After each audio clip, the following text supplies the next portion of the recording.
Oh my God, and we are back. We are mostly back. Sephora is not back. Sephora must be doing something. I'm here. I'm here. Oh, you know what? Since you don't have an avatar, I'll put you in the corner of the room. There, I'll put you right there. Okay. Is it getting cold where you're at there, Alex? Yeah. Is it? It's almost winter time. It was like I could just wear a sweater. It wasn't terrible, but it definitely could have been better. We have an excessive heat warning for later in the week. Yeah, tomorrow and Wednesday is supposed to be 92 degrees here. What? That's crazy. Yeah. I'll never forget we had an excessive heat warning one year in Christmas. It was 90 degrees on Christmas one time. You can imagine that. You can imagine that. So, Lived it. Where we last left off, the team having acquired a rather unique ship, the Red Tide. During its first maiden couple days of its voyage, the team began to find some oddities about it. More importantly, the crew that once was on the ship and was responsible for the ship seemed to have been, well, they now haunt the ship as it would seem. We have discovered that Captain Blackmane was definitely the captain of the vessel. And while it is a fully crewed vessel, the vessel of ghosts, unfortunately, that we found out, while they're able to do menial tasks like help navigate or furl the sails or manage all the ropes and activities of the deck of the ship, at the last minute, we began to realize that there are certain things missing from the Red Tide. The bell that calls the crew to quarters, the flag that would give the ship its identity, the figure head, or the actual figure that would sit on the front of the ship. It would appear that is missing as well. And with these missing things, it seems to limit the abilities of the ship. The team discovered, hidden in different areas of the ship, personal possessions of Captain Blackmane, including his skeletal hand that was affixed to a pistol, as well as his cutlass, a eye patch, a compass, and a spyglass. All these things seem to be linked to Captain Blackmane. The team, however, when they first used these items for the first time, it absorbed an item of their choosing at the same time. So they had to pick something from their inventory that would, excuse me, that would go missing. Most people picked either a sickle, dagger, short sword, dagger, pretty non-important things. However, with the use of the spyglass of alert, Kunlun became aware of a very large figure in the sky slowly approaching the Red Tide. But it was when Slick, I believe, went down into the workshop to retrieve something as a means to prepare for the arrival of this, what appears to be a black dragon that is now approaching. He noticed something strange written on the wall where he had originally taken the hand in the pistol. It would appear that his name was on the wall instead. And what was once a hole in the wall where the pistol was retrieved was once again covered up, and it had the current year of the date and Slick's name, as it would appear that beyond that maybe the dagger might be in the wall now that he had given up on. Slick cursed himself. Never mind. Went running back to the upper deck to set up one of his gadgets in preparation of the attack. I believe it was Mordain or Bungo. Somebody had brought up a big cloud of fog and mist to kind of obscure the ship from up above. Everybody either attending to or attempting at best to make preparations for the arrival of the Black Dragon in hopes it would simply fly over. However, without the ability of the Red Tide's bell to call of quarters, the haunted vessel cannot call its ship sailors to battle, unfortunately. They are left on the sidelines at this point, using their best efforts to hopefully make the ship look disheveled, cargo strewn about, roping and other debris littered about. A heavy fog now obscures the ship due to the efforts of the crew. Slick has his device set up in secret. Kunlun up in the crow's nest, keeping an eye on the dragon. All the while, it drew closer and closer and closer. It now begins to circle the main mast, some 75 feet up in the air, but it's difficult for everyone to see it. You look up, and you can see the silhouette of its young dragon form circling up above, as if it's circling to want to land on the deck of the ship. At which point, all of you feel the deck shudder as this young male dragon settles on the ship. The ship itself kind of creaks and groans under the weight of the dragon. The dragon seems confused, looks around, sees the debris, takes in a big breath of air through its nostrils, lays its head down upon the deck of the ship as if to try to wonder if anybody is here. So, do you guys remember what your deception roll was? Your group deception roll was? Yeah, I put that in my notes. Did you really? No, I did not. I did. I was curious if anybody else did. I was just say, I don't know about anybody else, but Slick said fuck this and he went down. He's in the deck, or he's underneath the deck. Well, I thought you went down below to retrieve the device, and then you were in the process of setting up a device. Yep. On the deck of the ship. Yep. And then we did our. Well, he set up his device to have better survival checks. We rolled that, and then stealth? this. Huh? Are you asking like what was our stealth? Oh yeah, it was a group stealth check, wasn't it? So that's what I meant. I mean, I can just look at the look at the log. Yeah, I think it was an average with everybody's rolls. I think it averaged out to be about a 19. Because I think we decided because Bungo suggested maybe, or as a four, it was like, what if it's just an empty ship? Maybe they'll fly by. So we all kind of hid. Yeah, everybody hid. The ghostly crew made the ship look to be debris strewn, like they put debris and empty cargo boxes and everything on the deck of the ship to make it. So right now you guys are all hidden. The dragon sits amidship, kind of with a curious look on its face as it twists its head, arcs its neck back and forth. So currently it does not sense any particular presence on the ship. So you have one or two options here. One option is you can hope it lose interest and it moves on. The other option is you would have a complete surprise round of attack on it. And then we roll initiative. I mean, how many chances do you get to fight a dragon? Come on, but at the same time, do we all want to die? That's the second thing. Bungo, you're on mute. We can't hear you. Just delivering a message. I mean, I'm 4 foot tall. I am not going in front of a dragon to say, "Hi there, buddy. Hey, you want a piece of candy?" You want a piece of candy? Want a piece of candy? Charlie. I'm okay for both ways. Whichever ways you want to go, I'm okay with both ways. Both choices. I leave it to the group. Well, Kunlun wants to try something, but it's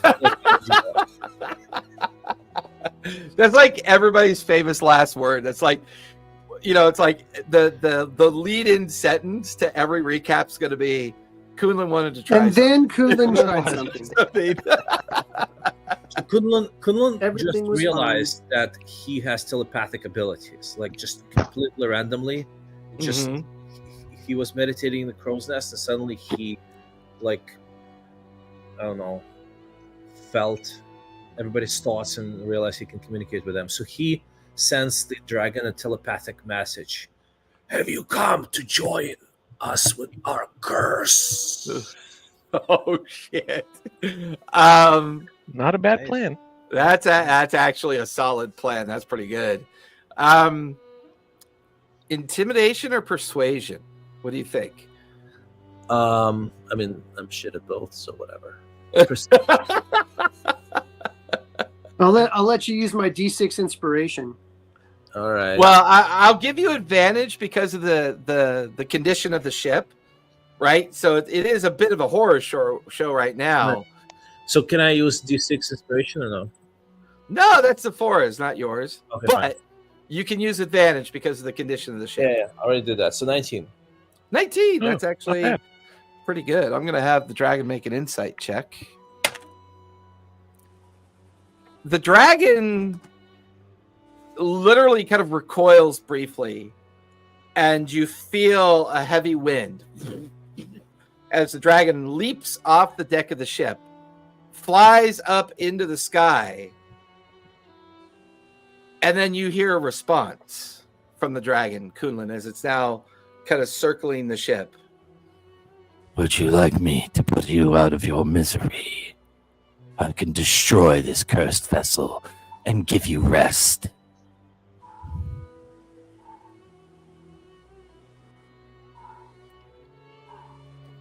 Now what are you going to do, genius?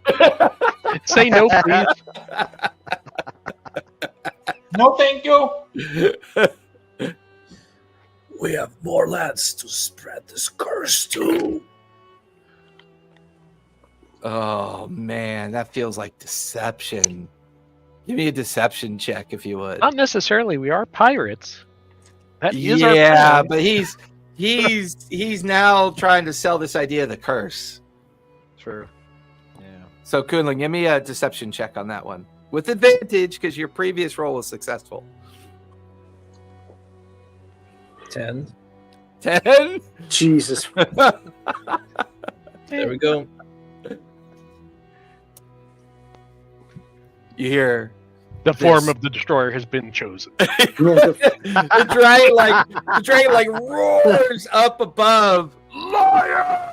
Like yells out in this crude common and begins to dive towards the vessel.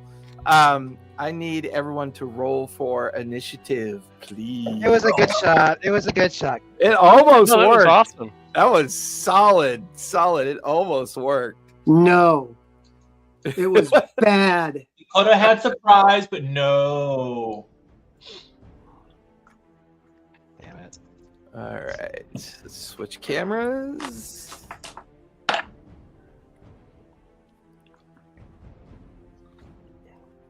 All right, 17. I got a 17. 17. Don't forget to put it in your name so I can get you organized. Slate got minus I can 24. do so many things. Yeah, I got a nat 20 plus 4. A minus 24. Nice. Look at Um, that, slick. I have alert. Does anybody want to swap places that can open up with a really cool? Because like I said, I'm 4 foot tall. I'm not gonna go Well, near this dragon. I was going to run around and give as many people acid resistance as I could. You want to swap? If someone else has a better action to take, go for it. All right, so Kunlin, you're technically up in the crow's nest, right? Okay, we'll swap. Come on, get up there. Yes, Buddy. I am in the crow's nest. All Get right, up there, you. get up there, you. I'll put you in fly mode. It's always easier to move people when they're in fly mode. Sorry, Slick. Thank you. You're welcome. Kunlin is there. We're gonna put the dragon. Oh, I don't get your bonuses, do I? I just get the regular 20. No, we swap. We swap. Okay. We swap initiatives. I got Sephora by the helm deck. Mordain, where did you want to be hiding? I will be hiding like underneath, I guess, the stairs. Like down here in the stairs? Yeah. Okay. Because that's where Slick is as well, because he was hiding down below. I had a 6, Slick. Sorry. Bungo, where do you think you would have been? In the midships or up on the helm's deck? Because Sephora is the only one up on the helm's deck currently. Midships. Okay. So we'll put you down by the hold as well, since you guys were all kind of hiding down below. All right, Slick. Oh, wait. Slick is no longer up first. Bungo is up first.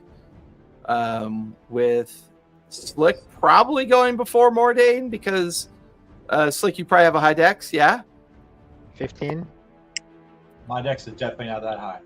Yep. So that puts Mordain at the bottom of the list.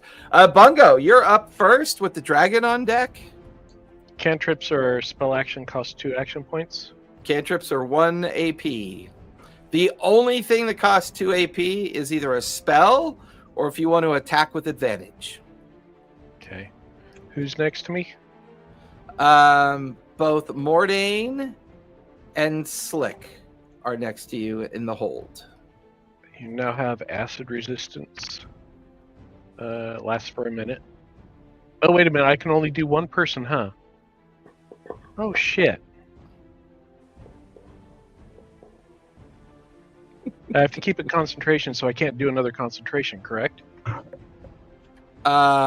Is the cantrip concentration? Yes, it is. Yeah, I mean, if you're holding concentration on either a cantrip or a spell, if you cast another concentration, then yeah, it'll cancel out the other one. Well, Slick, go ahead and take your 24 back. I can only give one. I can only give one person acid resistance. Sorry. No, just keep it.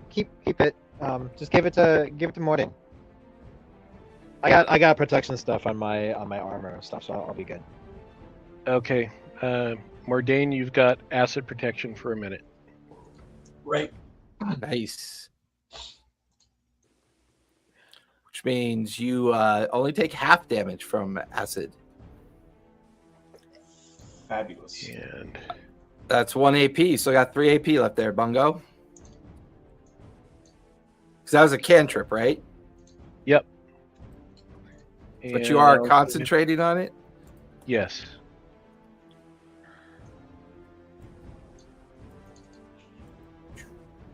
All right. Got concentration marker, so we know you're marked. The dragon is currently 60 feet above you. Okay. I'm gonna try to cast a spell. Yeah, give me that spell casting roll. So level 1. So you need 11 or higher. Use your spell attack modifier when you roll. 19 plus 6. 25, you are good. Spell goes off. What spell are you rolling? Assisted aim. That is for Slick and Mordain. And if I can see Zephora. Yeah, you can see her up on the helm's deck, so Zephora as well. Okay, you guys all have assisted aim. What does that do? Is +1 bonus to attack rolls with Ranged weapons, normal and long range of ranged weapons wielded by a target are doubled for the duration. Nice. Jeez. And then That leaves you with 1 AP. yep. And there are I'll fucking run to one of the ballistas. There's ballista, and a mangle. And they're all loaded. It's only an action to shoot. To hit and the damage should be in the Red Tide book that I attached in Discord, so you should be able to see what you can do with those in there. It is 2 action points to reload them. Okay, I will run to one of the manacles. Okay. Put you right here next to that one. All right, that will finish Bungo's turn. The dragon is going to stop short, fly over to the crow's nest, and he is going to take 3 attacks on Kunlun. First is bite attack. That is a 15 to hit. I don't think that hits. Yeah, what's your armor class? What's my AC? 19. Okay, yeah, that's going to miss. Claw. It's going to be a 16. That's going to miss. And then another claw, 14. That's going to miss. It's going to expend its final 2 AP to do it all over again. Bite. That is going to hit with a 21. That is going to be 10 points of piercing damage. It's going to miss with both claws. I rolled a 2 and a 5, which is a 9. I would like to try to deflect attack.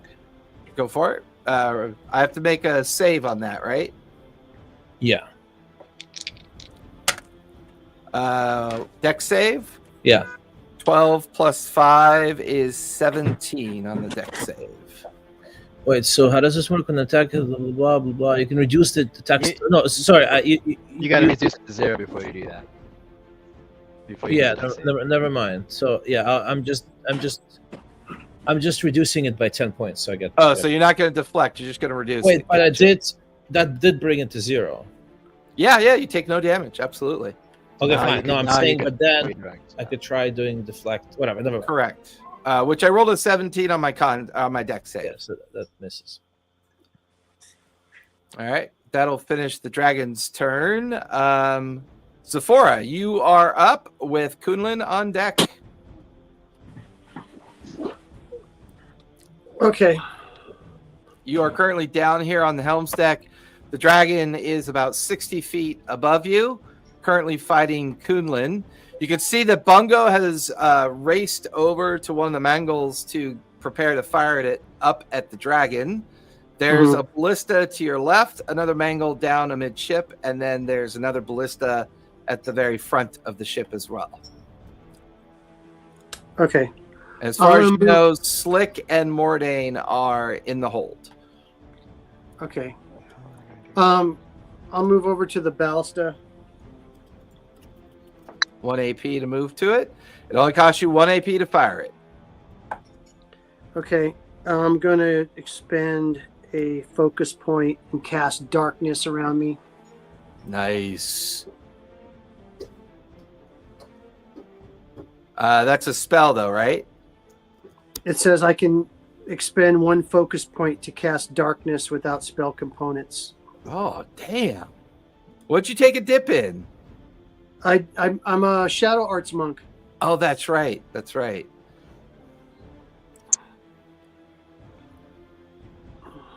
Where did I thought I published the Red Tide. Didn't I publish the Red Tide in the Discord? What do you mean? The book. Gilded Leviathan. No, it's right there. Red Tide. Let me pin it.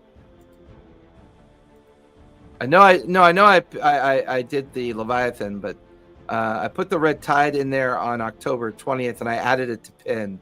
But I will open it up in case you guys use any of the heavy weapons, of course. Very good. Oh yeah, I guess I need that, huh?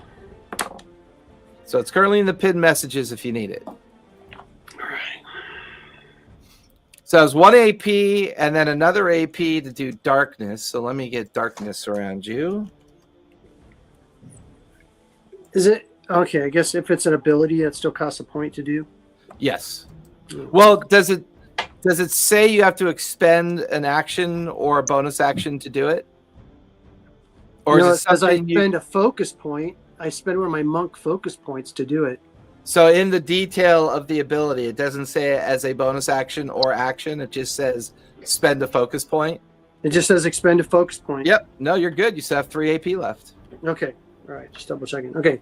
Yeah, because resource management sometimes doesn't require you spend any action points. Yeah, that's what I thought. If it was like an innate ability, you didn't have to expend an action point on it.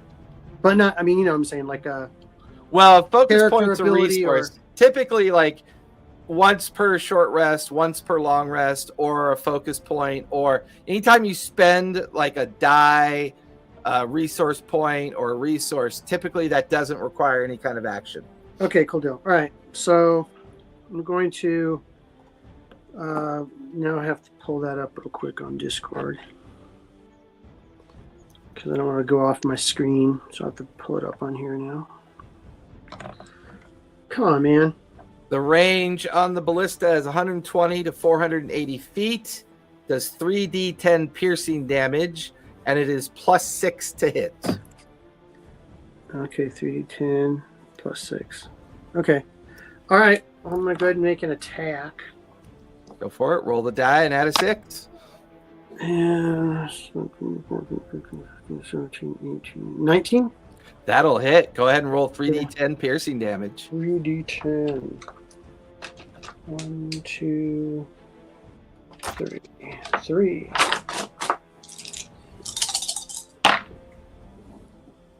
Ooh, nice. So 18 points of damage. Nice. So, Kunlun, as you're like up on the crow's nest, like fending off this dragon and like blocking its attacks, you just see a blur as a ballista bolt comes shooting up from the deck of the ship, slams into the shoulder of the dragon and just sticks into its shoulder. You can see one of the scales kind of split and the blood is pouring from the wound. You got 2 AP left, Sephora. All right, well, I'll fire again. It's 2 AP to reload it. Okay, I'll take my last 2 AP and reload it. All right, you are now in the process of reloading the ballista. All right, that'll finish Sephora's turn. Kunlun, you are up with Slick on deck. Okay.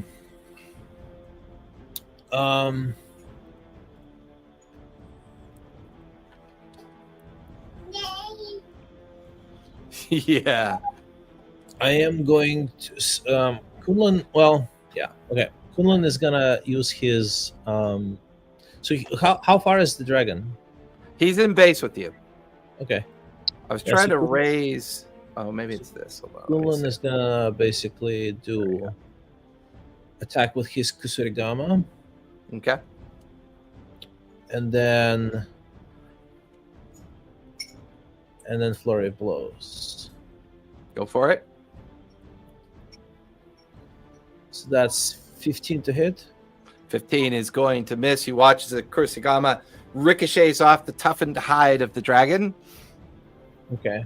And now I do flurry of blows, right? Yep. Okay. So that's gonna be 19 to hit. 19 will hit. So that's 8 points. 8 points of force damage. And then 21. 21 will hit. That's 10 points. And then I get to disengage Yes. as a bonus, as a part of that bonus action. So I try to actually, instead of disengaging, I jump on the railing and then try to jump on his head. Give me acrobatics or athletics, your choice.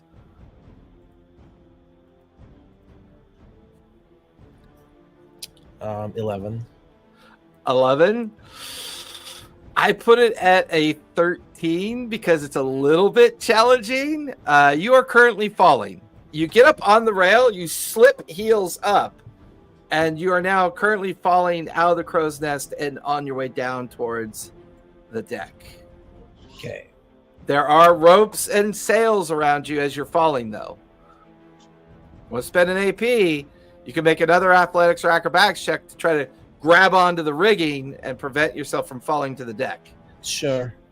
I'll Go do that. for it. That's 25. You get like right to this point where the mast and the rigging kind of meet, and you land safely on the rigging. I think you have 1 AP left.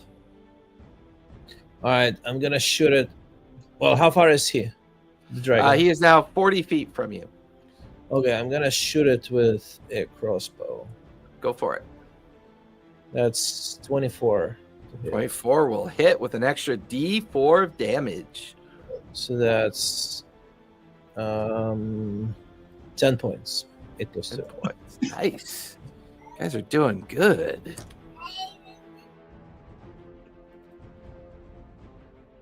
All right. That will finish Kunlin's turn. Slick, you are up with a Mordain on deck. Slick probably sees Kunlun falling out of the crow's nest and almost dying. Oh shit! This isn't going well! Looks like we're gonna have to get up there! Sleep! And Sleek does the transformer thing into his big golem armor, and he jumps into the golem armor and gets up there and okay, so what was the bungo? What was the ranged attack bonus? You get a +1, and It extends the range, I believe. Yes. Yeah, it changes your. Here, let me. +1 bonus to attack rolls made with ranged. Normal and long range are doubled. Nice. So, yeah. Awesome. He's going to take out his new elemental pistol. And he's going to go for Earth. And so if I remember, Earth made a big rock form around the thing, so I'm hoping that'll make him heavier so he'll fall to the ground. Or just knock his ass 90 feet up in the air. 18, 19, 20, 22, 23. 23 to hit. 23 will definitely hit, yeah. And describe what happens. So he looks in he puts a bullet in, and he changes it to the chamber of Earth. Okay. And he fires it off. And if I remember from my testing, whenever it hits, it creates it encases it in stone or it creates a 5-foot area of effect that's now stone. Yeah, so I'm gonna use that to as a weight to kind of pull him closer to us. So I'll say you aim and strike him in the foot, in the clawed talons of his foot, and you watch as this 5-foot circumference boulder surrounds his foot. I will put him at half movement now. Okay. I think you still get damage though. Oh, right. Oh, why did I roll that? 6, 7, 8, 9, 10. Plus 3. 4, 5, 6, 7. It's 4, 5, 6, 7 points of Piercing piercing. damage. Yeah. Yep. I think that leaves you with 1 AP or 2. Because Because you moved, then it's an AP. Is your Golem ability a spell or an effect? It's a effect. But it still takes an action to do it? The pistol? No, the Golem thing that you do when you. Oh, put the on golem thing? No, that's just inherent. That's my inherent thing. Gotcha. So you still have 2 AP left then. 1 AP to move, 1 AP to shoot.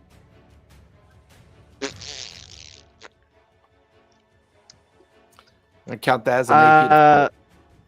If I try to hit again and I put another boulder on a different foot, will that bring it down? It'll add more weight, but you'll have a disadvantage on the shot unless you spend 2 AP.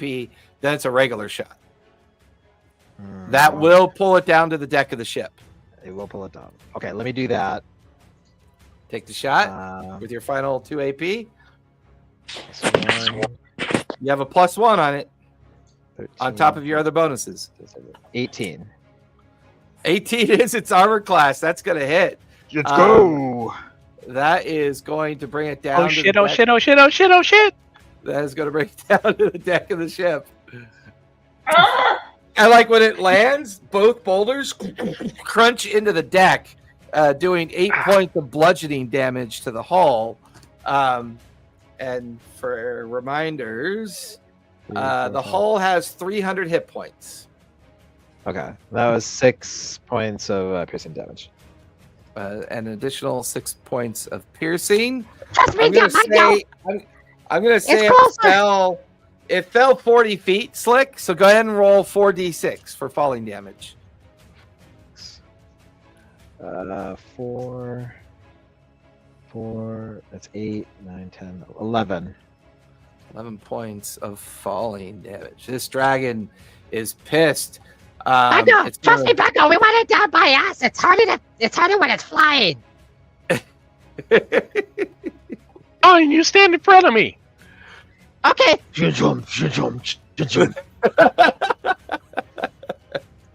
All right, that'll finish Slick's turn. That was epic. That was a cool move.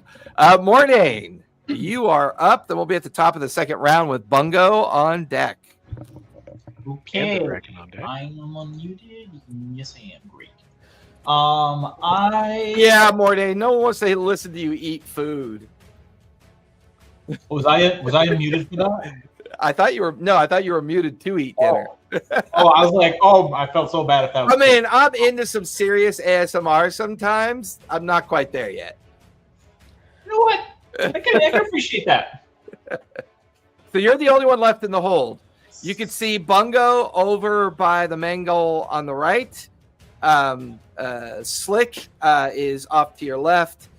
Zephora is up in a little bubble of darkness where she's currently reloading the ballista. And you saw that Kunlun had been knocked off the railing or slipped off the railing, fell down towards the main mast. And he's now mid-rigging of the main mast. But the dragon, due to Slick's 2 shots, both of his clawed feet are now covered in rocky boulders from the effect of his gun. And he's been weighted down onto the deck of the ship. And he's kind of like, his move is currently 0. So he's unable to move at the present time. Okay, I will use a bonus action to summon a 10-foot long tentacle at a point I can see within 60 feet. So I'm going to summon a tentacle right next to the dragon. All right. Fresh off of your soiree with Zephora, the first thing you think of is a tentacle. He's got me thinking things. Or she's got me Sorry, I couldn't resist it. That was so much fun last session. I really loved that. All right. Where do you want it to go? I want it by the tail, the rear part of the dragon. Well, that's just even weirder. You gotta stay true to form. Where is it gonna go from? Manga is copyrighted. Backdoor attack. So is the tentacle a spell or a cantrip? It is a bonus action, so it is. Is an action. It's an innate ability that you have. Yes. Okay, so you got 3 AP left. Okay, so I'm gonna use it to attack. now. Go for it. Oh, okay. Hi, Jen. That is 25 to Hi, hit. Jen. What'd you get? 25 to hit. Ooh, 25 will definitely hit with an extra D4 of damage. Ooh. That is 10 cold damage. Nice. 11 cold damage. Nice. Okay, so that's 2 left. I'm now going to shift, and I'm going to use... because I did attack, does that mean then that if I do now an Eldritch Blast on... No, because the tentacle made the attack. It acts as a separate entity than you, even though it's not on a different initiative. So it will not affect your attack rolls. Okay, so then I'm going to do an Eldritch Blast. Go for it. That is 18 to hit. 18 is its armor class. That'll hit. Roll for damage. That is 14 force damage. Nice. Fucking warlocks. You got 1 AP left. And I'm a warlock. What are the things that I took? I don't know, man. It's your character. Did it not I have had to unmute just to laugh. I don't know. Apparently, it's just tickling it.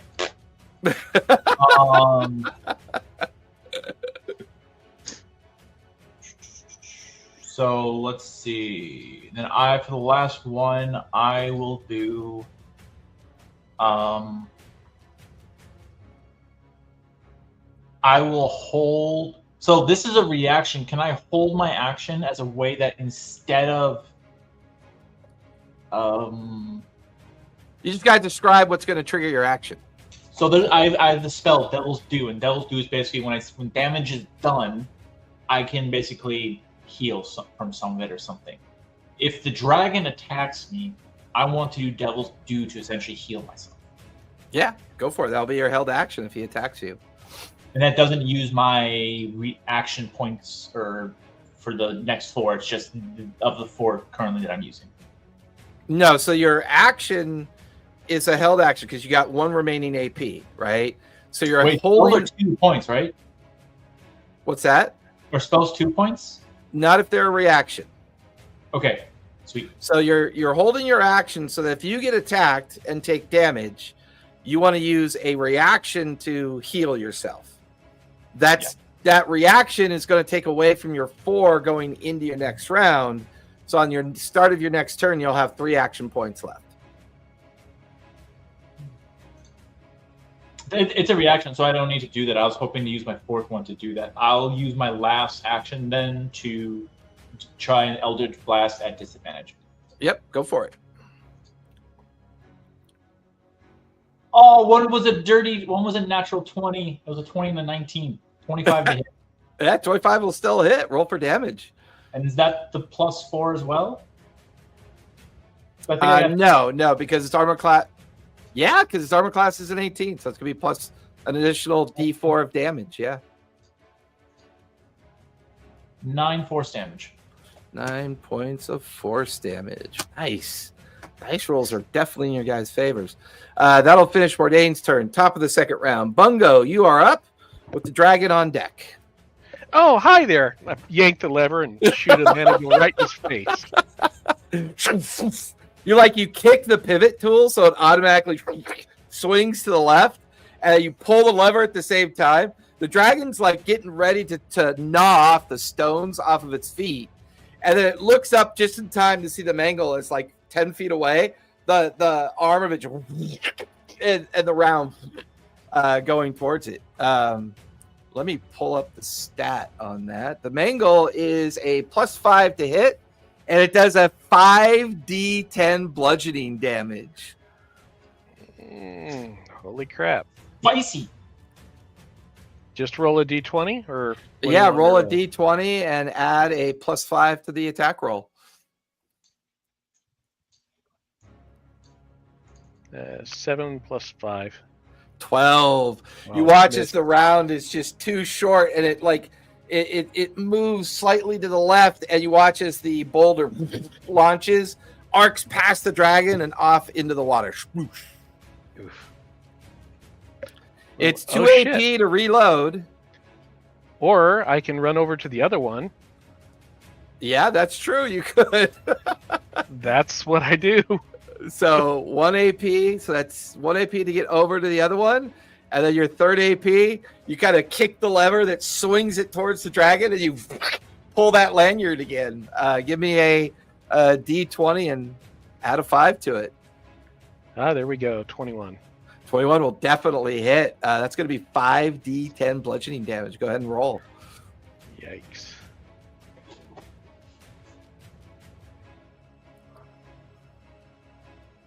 $23.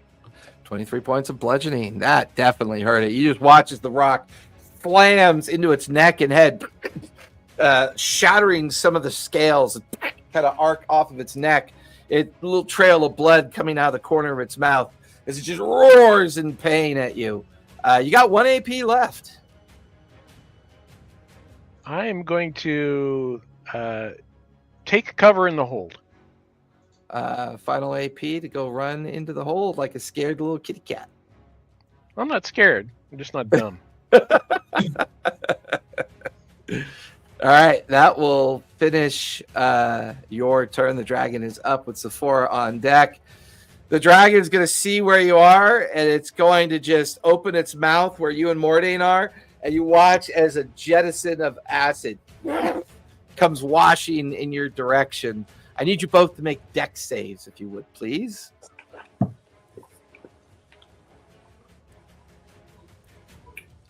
That is an 18. 18 will save. Take half damage. 9 does not. 9 does not. You currently have resistance, so you'll take half of half. So it's a total of 24 points of acid damage. So, Bungo, you take 24 points of acid damage. Mordain, you take 6, because half of 24 is 12, and half of 12 is 6. Now, I have a question. If And I the have ship, the whole of the ship will take 24 points of acid damage. Ooh, that's right. Okay, I have a shit, there's too much stuff on my screen. Can I use a reaction if it's not my turn? As long as it says you can use something as a reaction, yeah. A spell called Absorb Elements is a reaction. Absolutely. Yep. That'll cost you 1 AP to do that, and I'm assuming you're absorbing the acid element so you can have it. Of course. Yep. And so I instead of have 24, you take 12 points of It's a acid spell. damage.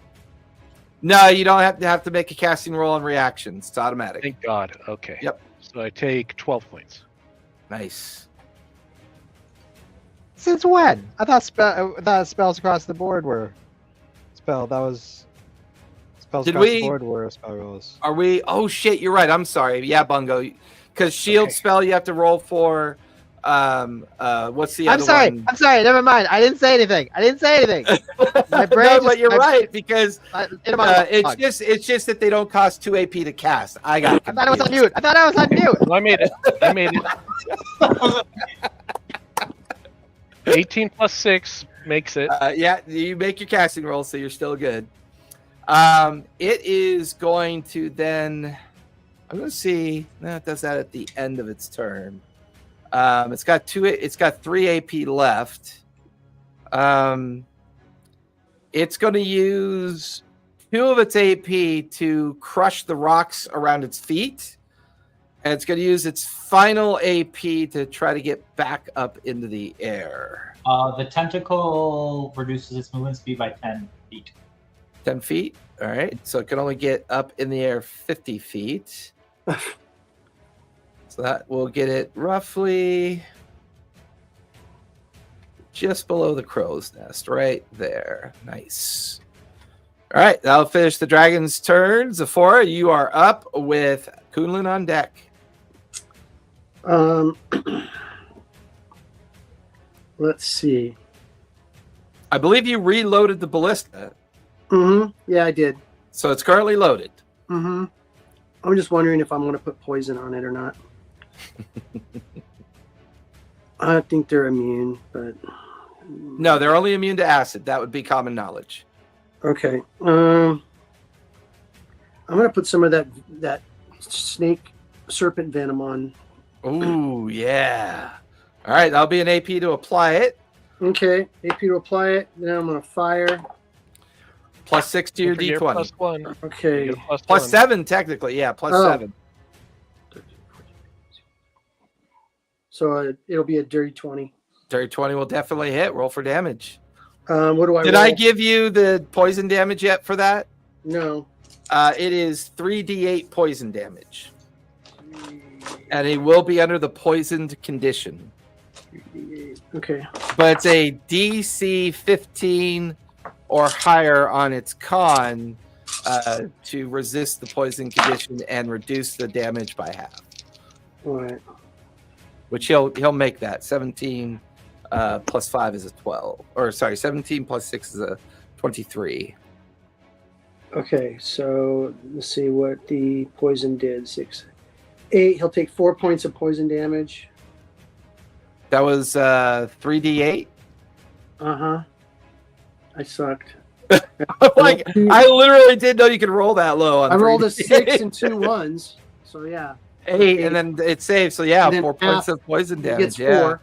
Yep. And then it's going to be 10 points of damage from the ballista for Ballista. the first So shot. 10 points of. And then I'll use the other 2 to reload. All right. Ballista's cool, man. That'll finish the forest turn. Kunlin, you are up with Slick on deck.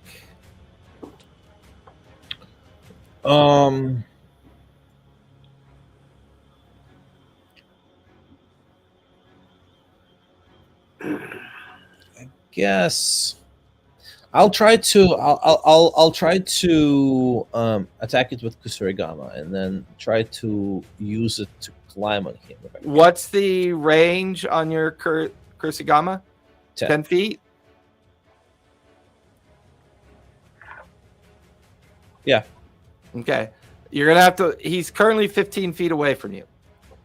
Okay, well, I guess I'm gonna hit him preemptively with crossbow first. Okay. Go for it. That's 24 to hit. 24 will definitely hit with a d4 of extra damage. That is 14. 12 plus 2. 14 points of piercing damage. You still got 3 AP left. So then I'm gonna run at him. And Are you going to try to leap on his head again? well, I'm gonna try first to see if I can hit him with Kusurigama and like circle it around his head. Ooh. Do we have a stat for you when you do that? I don't know. Is there a DC on the Kusurigama? Did we do anything for that yet? Well, it's like there's a. I think there's a DC strength save, right? What's that? Isn't there a strength save to avoid that, or a dex save? No, that's just deck safe not to be thrown off balance. Oh, okay. Okay. So we'll treat the if it fails its dex save, then the Kurosagama will be wrapped around his neck. That way you can hang off of him. So you're currently, it's going to be 1 AP for you to run and leap, and then another AP to take that attack. So go ahead and make that attack roll with your Kurosagama. That is 15. That's going to miss, which means you're now free. Like you're up in the air off the end of the rigging, falling down towards the water. Can I try them? I want to try to see if this is okay. Yeah. Can I try and have summon a tentacle on the dragon to grab his ankle? As he's falling off the rigging and into the You said- water. Oh, he fell off the rigging. I thought he was like. Yeah, on because the- he went running and he lashed out his Kurosagama to try to wrap around its neck. And unfortunately his shot goes short, but he's still like launching through the air. So he's now So how in many? the air coming down out of the rigging towards the How water. many AP do I have left?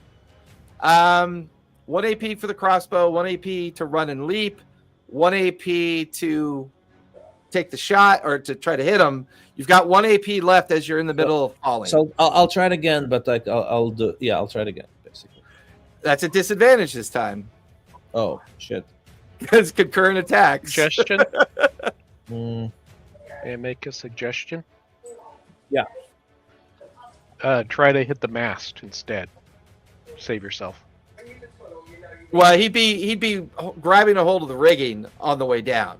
Oh, So okay. he could either try to hit him again and still get onto the dragon, or he could try to make an athletics or acrobatics roll and grab onto the rigging as he falls off this one part of the rigging. I'm pointing as if you could see me point. Yeah, I'll just do acrobatics. What are you doing? 16 to grab the rigging. Okay.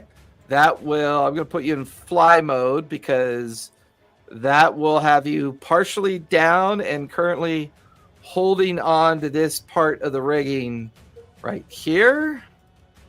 Oops, no, got to keep you in fly mode for that. Thought it would settle you on it. So you are currently feet, like you're flat-footed on the rigging after falling off that mid-tier rigging area. And that will finish Kunlin's turn. Slick, you are up with Mordain on deck. Oh, back in the air again. God. Hey, well, fine. Then Just, hey, it worked the first time. Why not do it again? I want to spend the whole thing. Don't mind me, guys. I'm just a paperweight guy. I just like to throw paperweights and everything. He's not directly is he almost directly Hey, underneath get up him? here, you.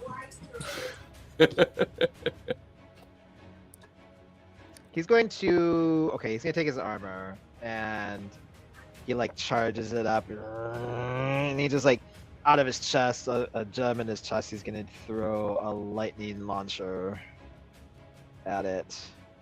Are we still is it still +1 for ranged attacks? Yep. Actually, Bungo, do me a favor. Give me a 10 or higher on concentration. Oh my god, my big mouth. No, it's for the acid resistance. Saving throw or It's a Just con con. save, yeah. Con save. Because you took damage that last time. 18? 18, you're good. You're still concentrating on the acid resistance. No, the aim. Oh, so aim is concentration as well? No, no, you're right. Sorry. Because I know the resistance is concentration. That was your cantrip. And then the aim thing was a spell that you cast. Yes, Are they both you're right. concentration? Never mind. No, Okay, No. gotcha. just the resistance. I was assuming, well, why would a cantrip be concentration? It's I thought it was your a spell. cantrip, bro. Yeah, I know. It's your cantrip. It's your cantrip, I don't bro. know, dude. Druids, mushrooms and Oh, herbs shit. and all that. So yeah, you so have he the fires out +1. this beam of lightning, or arc of like lightning towards the dragons. That's gonna be 7 + 6. 13 points of lightning damage, or is that to hit? No, that's the hit. Sorry. Oh, that's gonna miss. Unfortunately, you watch as the bolt of lightning just finds empty air to the right of the dragon.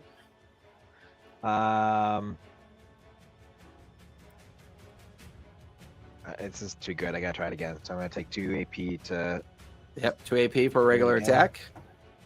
Come on. Not 20 + 6. Nat 20 crit, max crit. Max your dice and roll them again. Okay. And there's a hit. Okay, so that's automatically 6. And then 5, 6, 7, 8, 9, 10, 11, 12, 13, 11, 12, 13, 14. Nice, 14 points of lightning damage. You watch as the lightning arcs up and slams into its chest. You watch as shrapnels of its scales kind of arc off and start raining down onto the deck of the ship, like making coin noises, blink, blink, blink, blink, blink, all around you. The dragon's looking a little bit rough. He's taking some damage. He's a little bloodied. Okay, and then he's flying. I guess Got 1 AP left. I only got 1 AP. He'll firebolt. Firebolt. That's another ranged attack spell, right? Yeah, because 120, up to 120 feet.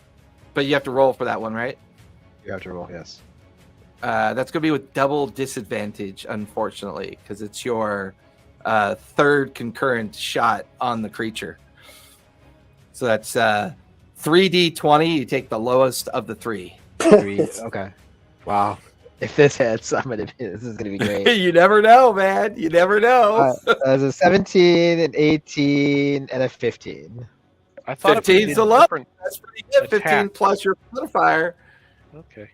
Plus I thought if the, we plus did the different modifier. attacks, Oh, 15 though. plus 5. 30, 20. It's got armor class 18. It's still going to hit. Oh my Roll God. for damage. Plus 6. Plus 6, sorry. So yeah, so 20. Okay. Yeah. 21. 21. That's definitely going to hit. So that's going to be 8 points of fire damage. Nice. So I It was is offering- resistant to fire damage, but you still hit it. Cool. All right, was that'll offering finish one of Slick's the- turn. Mordain, you are up. We'll be at the top of the third round with Bungo on deck. Okay. I can't do too much. I am gonna try.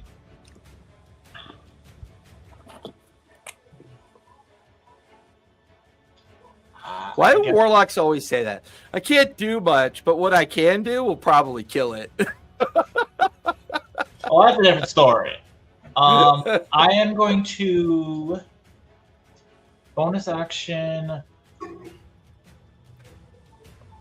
I'm gonna bonus action. I might as well just hit it normally. I'm gonna do an Eldritch Blast on it. All right, go for it. That is a 20 to hit. That'll definitely hit. Roll for damage. 14 force damage. Nice. It's definitely bloodied now. I will use two action points to hit it with normal. Yep, go for it. That is 25 to hit. 25 will hit with an extra D4 of damage. Jesus Christ. Mordain's like a freaking sniper down there. 7 force damage. 7 force. You got 1 AP left. Oh my gosh, he's still not dead. He's bloodied, but still in the fight. I thought I'm gonna use the last one for a final. Would this do a double disadvantage Eldritch Blast if I did Correct. another one? Yep. That's gonna be So it'll be 3d20, pick the lowest. yeah, that's not that useful.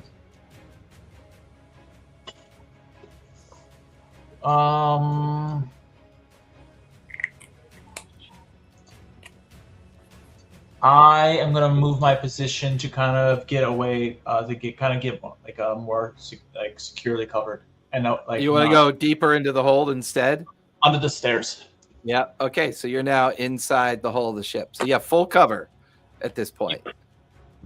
Great. All right, that'll finish Mordain's turn, top of the third round. Bungo, you are up with the Black Dragon on deck. Okay. So if it's consecutive ranged attacks on the same target that mess you up. If you change your weapon, even Like though if it's you, ranged, it not doesn't even matter. that, like if you take a shot, then move, take a shot, that breaks it up. So it's, as long as it's not concurrent, you're fine. Got it. Okay. Consecutive. Okay. Or Okay. consecutive or concurrent, yeah. I will. An English teacher in our midst. Ray Yeah, of no, he's Frost. married to one. Oh, I'm gonna shoot it with a ray of frost. Yeah, go for it. Nope. Then I'm gonna get up and run to the Manningill. Which one? The one on the right or the left? I can't see. The one on the Yeah. right or the left? Slick Manning one. Slick is just standing by one of them. Okay, I want to spread out. I don't want to be next to Slick, so I'll run to the one under Kunlun. Okay, so this one right here. And then it's 2 And- AP to reload it. And that's what I do. All right, so you're in the process of reloading that one. The dragon Oh, is wait up. a minute. Yeah. Because I did the the reaction for. Oh, that's right. You only acid? have 3. Yeah, you only have 3 AP this round. Okay, so I get there and I'll do a Starry Wisp at it. Go for it. 24. 24 will hit. Roll for damage. 8. 8 points of damage. What type of damage is Starry Wisp? Radiant. Did Radiant. I do Okay. above its armor class enough? What'd you get total? 24. Yeah, that's 6 points above. So yeah, you get an extra D4 of radiant damage. I'm looking to see if it's. Yes, it is radiant. A D6? D4. D4.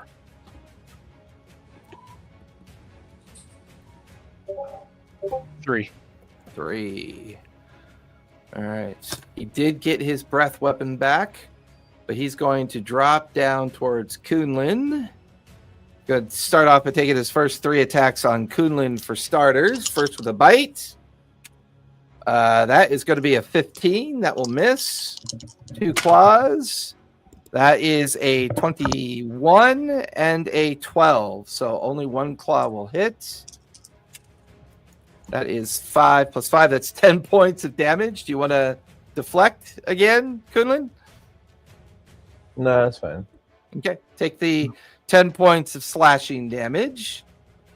It's then going to...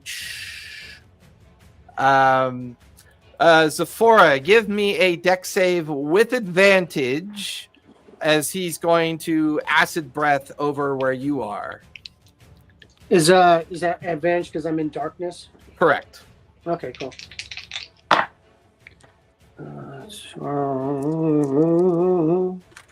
Let me see. 12, 13, 16. 16. That is the DC. So you will take half of 28 points of acid damage. Great. And the ship will take 28 points of acid damage. Okay. All right, so he's got 2 AP left. Great. He's going, you know what? He's going to take 3 more attacks on you, Kunlin. Bite will miss. That's a natural 20 on one claw, and then a 22 on the other claw. So for the natural 20, it's automatically 12 plus 5 is 17 plus 5. So that's 22 points of slashing damage on the crit. Okay, I'm gonna try to deflect. All right, go ahead and deflect that one, and then I'll read off the other one. So that's 15 points deflected. So you take 7 points of slashing damage. And you have 3 AP for the start of your next turn, because that's a reaction. That is going to be 12 more points of slashing damage from the other claw. Okay, I'm Now gonna you can deflect you again. can deflect again if you want, but then it's going to leave you 2 AP during your next turn. Sure. It's up to you. 17 points deflected. Yep. So you take no damage from the second attack. You have 2 AP left for the start of your next turn. He's Redirect got it back. one. Redirect it back. Yeah, because redirecting only costs you a focus, Oh, okay. All right. So I believe. I'll do that. Yeah. Well, it needs to try to save. Yep, dex save. Good call. That is a 7 plus 5 is a 12. That's going to fail. Go ahead and roll damage. So, Nice. 11 points. It'll take 11 points of damage. Let's see, it's got 1 AP left. It is... Man, it's liking the fight with you, Kunlin. It's going to do another round of attacks on you at disadvantage. So first the bite. That's a natural 20 and a 4. That's going to Oh miss. my god. First claw. That's going to be a 17, which will miss. Second claw, that's going to be a 9, which will miss. That'll finish the dragon's turn. Zephora, you are up with Kunlin on deck. All right. I will fire the ballista. It's going to cost me a point. Only an AP. You get plus 7 on the attack roll because of the druid's effect. Uh, I love watching So that- Sephora that- do that'd math. be 17. 17's gonna just barely miss. You watch Okay. as the ballista round just arcs like right under its chin and off into the water. Did you remember my +1? Yeah, I reminded him. Oh wait, what was it? So it's +6 for the ballista, and then you had an Oh. additional +1 from the druid effect. So you Oh, have yeah, +7. Yeah, I still missed. Yeah. Okay. got it. Okay. Okay. I'm going. I got to 3 AP left. So you could spend 2 AP to reload and then fire another shot, and you would not be at disadvantage. I'm going to use a. I'm going to move to the wheel, Okay. and I'm going to go hard to starboard and try to smash the Oh, dragon down with yeah. the with Let the me- mast. Let me double check the skill check for that. Key ability, officer roll, captain.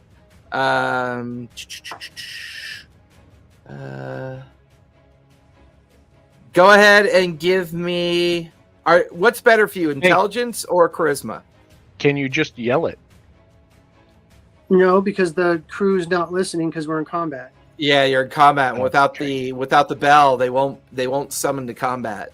Okay. So you said intelligence or what? Intelligence or charisma? Which one are you better at? I guess charisma gives me a +1. All right, well, give me a D20 and add a +1 to it. A 17. Yeah, you have no problem. You heave over, and you watch as Kunlun grabs onto the rigging. And because you heave over with skill, no one needs to make dex saves. Everyone kind of anticipates the movement, and you watch as the big yard arm of rigging just slams right into the face and neck of the dragon. Go ahead and roll 3d6 bludgeoning damage, if you would, please.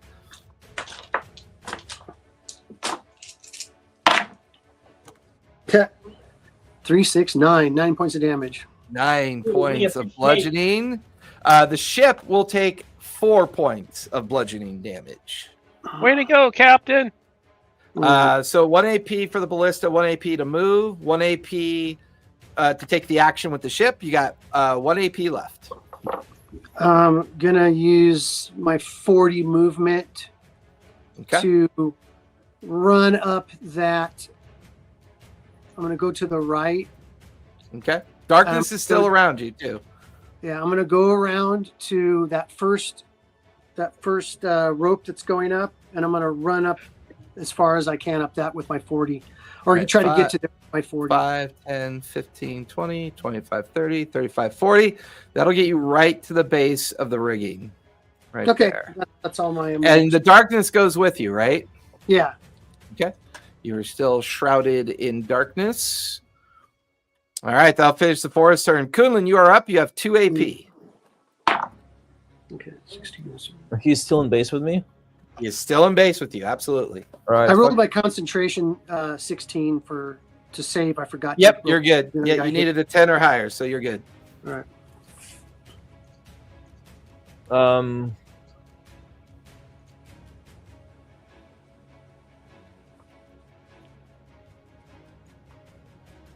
Let's see. Kunlun needs healing. So Kunlun needs. I kind of figured that was the case because you did 2 deflections during that one attack. So yeah. All right. How badly hurt is he? I mean, the dragon's pretty bloodied.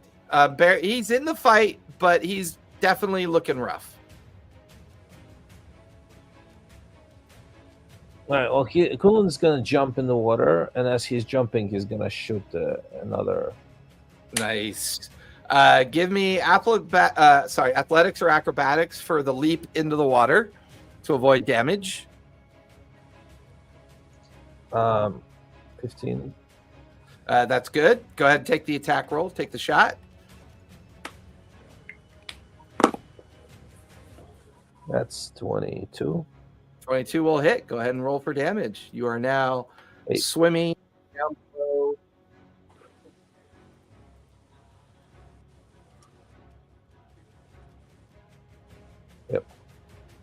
What'd you get for damage? 8. 8 points of piercing damage. All right. That'll finish Kunlin's turn. Technically, you didn't disengage, but I'm not going to burn an attack of opportunity because he's pretty rough. He's in rough shape. That'll finish Kunlin's turn. Slick, you are up with Mordain on deck.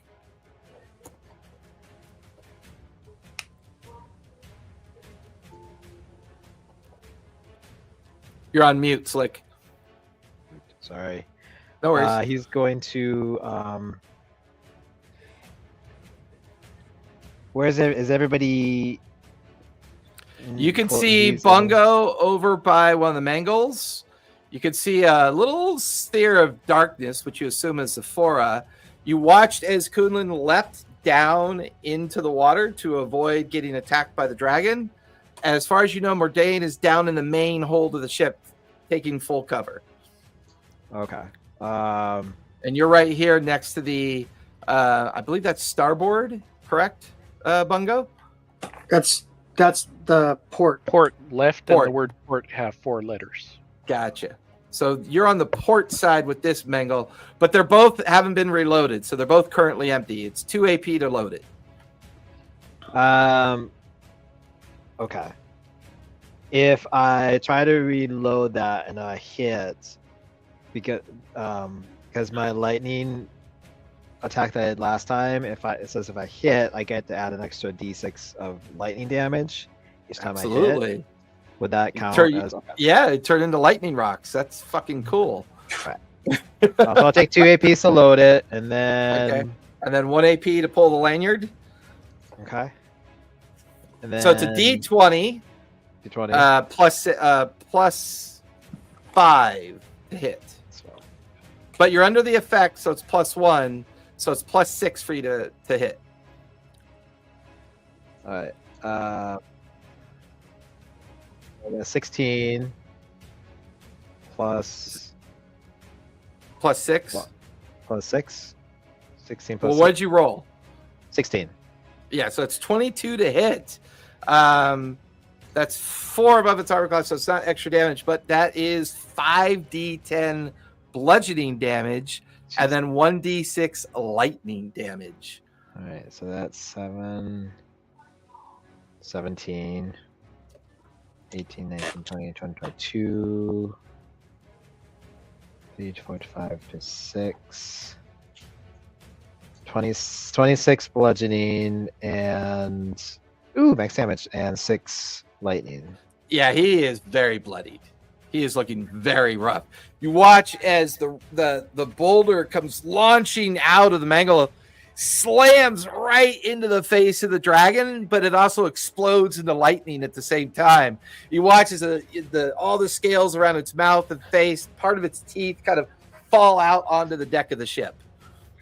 Yeah, you want to like, I don't know, maybe talk about this? I mean, because you're about to die. It looks like you're about to die. Nice shot, Yep. Slick. You got 1 AP Look out. left. 1 AP left. Can I do Yep. 1 AP? Cantrip, I guess. Well, let's try Rare Frost this time. Nice. He's saying that as he takes out his little, it's like his arm like into like Dr. What? Mr. Freeze's cannon, like Yeah. +1. Oh, that's only gonna be a 12 to hit. Yeah, unfortunately, that's going to miss. That'll finish Slick's turn. Mordain, you have no idea what's going on because you are currently under full cover in the hold of the ship. All right. Sounds like a lot of fighting going on up there. Oh, I thought I went under the stairs, but that's okay. I'll peek my head out of use my action to peek out. Oh, did you mean the stairs going to the helm? Yeah. Oh, that's my bad. Never mind. I will correct that. Let me go find you really quick. I thought you said you went down into the main hold. Ooh, Pull that you was out. Back up. I So may you're- be crazy, suicidal bitch, but you will go to fight, not run away. Yep. So from what you could tell, Slick is on this mangle, Bungo's on the other one. It looks like Zephora is making her way towards the rigging to get closer to the dragon, and then you watched as Kunlun leapt off the rigging and into the water, sploosh, to get away from the dragon. Kunlun was looking a little bit on the rough side. I think he wanted to be under the stairs. Oh, I got you. Under the Yeah, stairs. like I wanted some level of cover, just not. Yeah, under. that would have given you. You're right. That would have given you half cover. So you are currently right there under the stairs. So you It's currently a have half ladder. cover.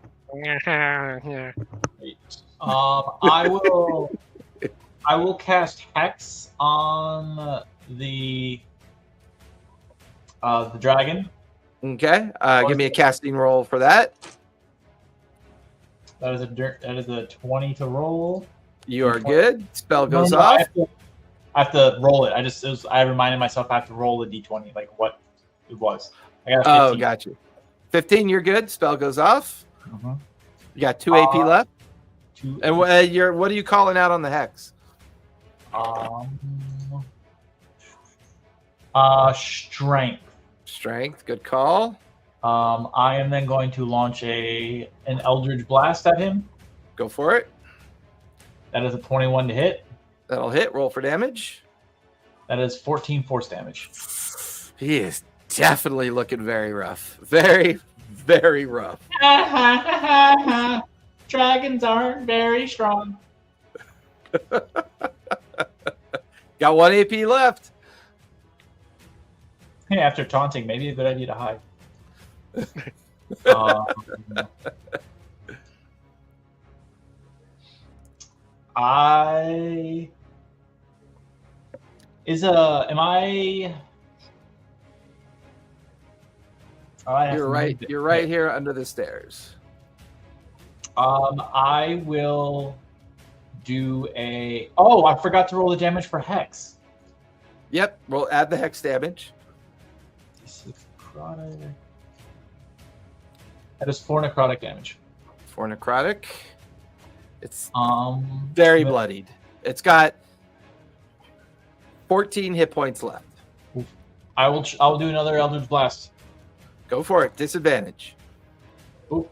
16 or 22, so 16 to hit. 16 will miss, unfortunately. And I have. Did you add the +1 I gave you? Well, +1 from the plus druid. 1 makes it a 17. It's an armor class of 18. Got it. I had the heroic inspiration from my roleplay yesterday. Oh yeah, Which Might as well gives me a 1, which is a meets it, beats it. So yeah, that's an 18. Yeah, roll for Meets damage. it, beats it. Something wiggling in your insides adjusts the aim for you. I mean, I'll take it. It worked. Oh no, you already took it. Yeah. You took it real good. All right, so that's 11 force damage. And Okay, come now roll for the hex. on. Hex. Oh, 2 damage. It's got 1 hit point left. No. Come on. All right, that'll finish Mornay's turn. I think 1 hit point left. It shouldn't be flying. It's too weak to even fly. It should be grounded. Well, it's a representation of the consideration of the condition that it's in. It doesn't literally have 1 drop of blood left in its body. I mean, Oh my god, that's awesome. Bungo, you're up with the dragon on deck. Ray of Frost. Go for it. 1, but I get to reroll. Is pull Ray it of Frost a spell or a cantrip? Cantrip. Okay, go for it. you pull this 14, off. so no. Slick is 14. And then I will God damn it. reload the Manigill. So that was a miss on the Ray of Frost. Yep. Okay. 2 AP to reload the Manigault. And then I'll shoot it pull- with a Starry Wisp. Well, technically, you can pull the lanyard. That's an action, though, yes? Well, you have 4 AP, so 1 AP for the cantrip, 2 AP to reload it, and then Yep. 1 AP to pull the lanyard. Or I can do another cantrip. It's +6 for the Plus Manigault. 6, yeah, plus 6 for the Manigault. then that's what I do. Oh, yeah, go for it. Roll a d20 and add a 6. Nice.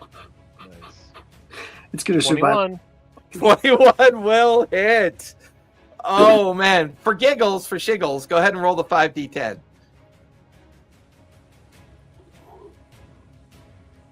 See how badly you pulverize it. 14, not that bad. 14. 2 1s, a 2, a 5, and a 5. Because it was already shredded, there wasn't much to hit. Oops. I was on the right one. There we go. With that, you watch as Bungo kind of, frantically is reloading the Managle. And he seems to be lost in thought for a minute, like he's trying to contemplate what to do next. And he just pulls the lanyard. And when he pulls the lanyard, the armature launches the boulder. And you just watch as the boulder like smashes into the lower part of the head and where the neck kind of meet. And all of you can just hear this sickening cracking noise, like this. And you watch as the dragon just goes inert up in the air and then falls dead onto the deck of the ship.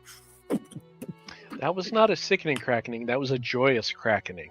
The ship will take an additional 18 points of bludgeoning damage from the dragon landing on the deck of the ship. Its dead corpse-like body strewn across part of the midships. Kunlun is currently in the water. I will go to the edge and use Water Whip cantrip to fling him up, if he lets me. Watch as a streak of water kind of wraps around him, and you're able to pull him up out of the water, and you set him on the deck of the ship. Oi, that tickles. Good.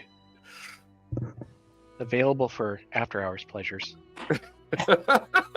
Ooh, Zafara! Why are you Water possessing Whip is a bidet. Water wisp is a bidet. Dragon is dead on the midship of the midships. We fall upon it, rendering it. Is it I leaking want the acid tooth. on the I deck? want the claw. Now we got I mean, the blood and acid are kind of commingling out of its mouth and the other wounds in its neck and chest. I mean, it's in pretty rough shape, but I mean, you guys can feel free to do whatever you want with it. I just want to make sure the acid doesn't continue to mess up the ship. Okay, so we'll say you're using. Give me a survival check on that, if you would, Bungo. And I believe Slick, your gadget gives him advantage, right? Slick, 17 What plus advantage? whatever.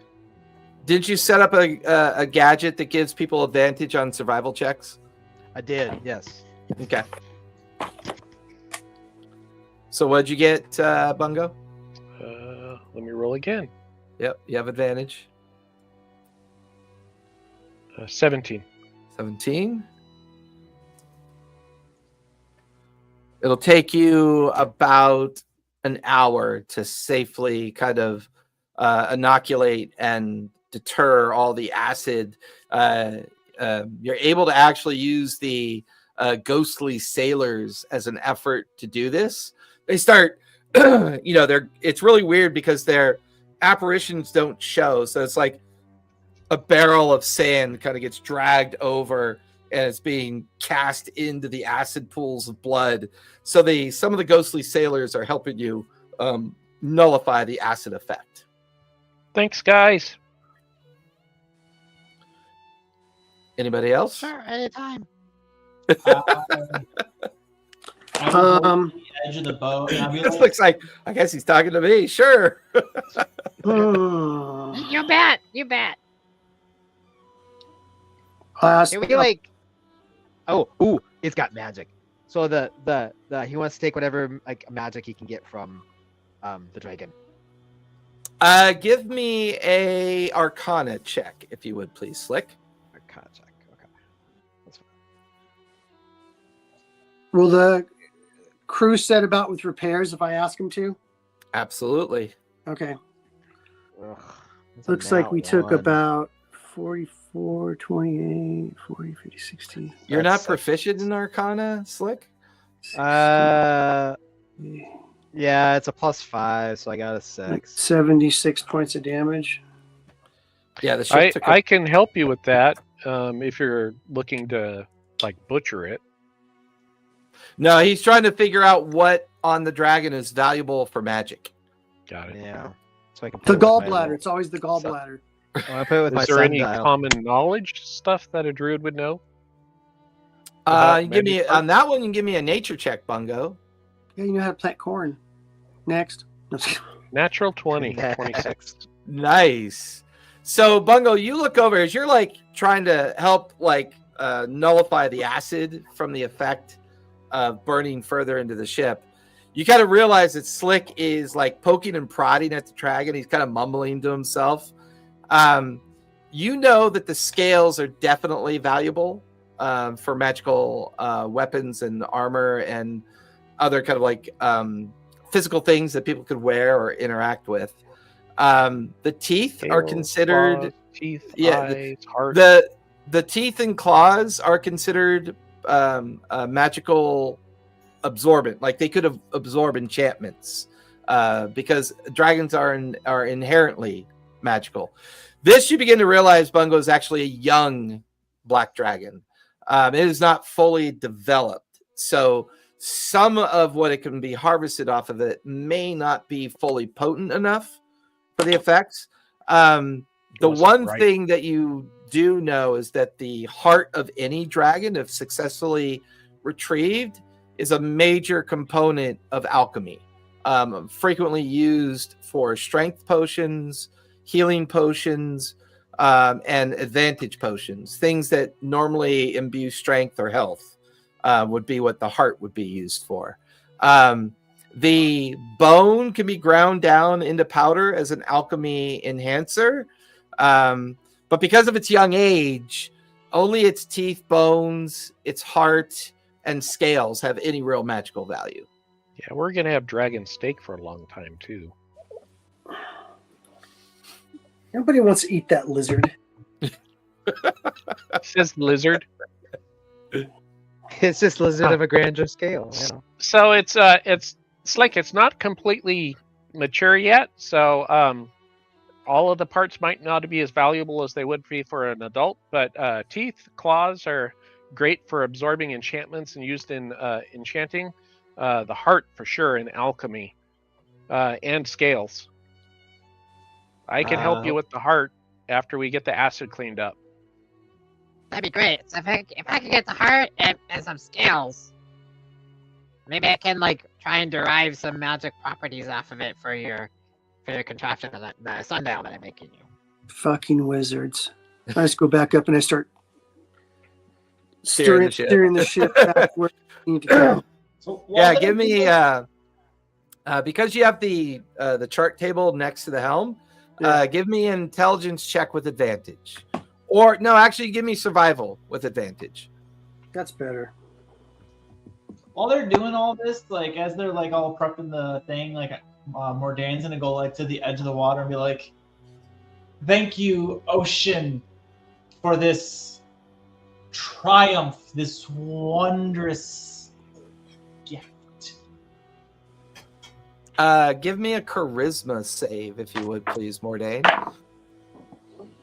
Oh, save. Whoop, that's not a save, but I take Do I that. still have advantage on survival? Five. Yes, because Slick set up the gadget. Okay. Oh, 25. 25 on the charisma save. I got a 14. 14, so you're back on course. So that you're... which island did we say you guys were heading towards? The Southern Isles? No. The Southern Isles. No. Makes it sound piratey, but is it? Were you guys going towards the Merc Mill? Let me look. I Or thought it were said we Southern Isles. chasing down? We had two maps that we got on No, the left. he's right. Yeah, The- charted yeah, the course toward Southern the Isles. Southern Yep. Isles. I wrote it Yep. down.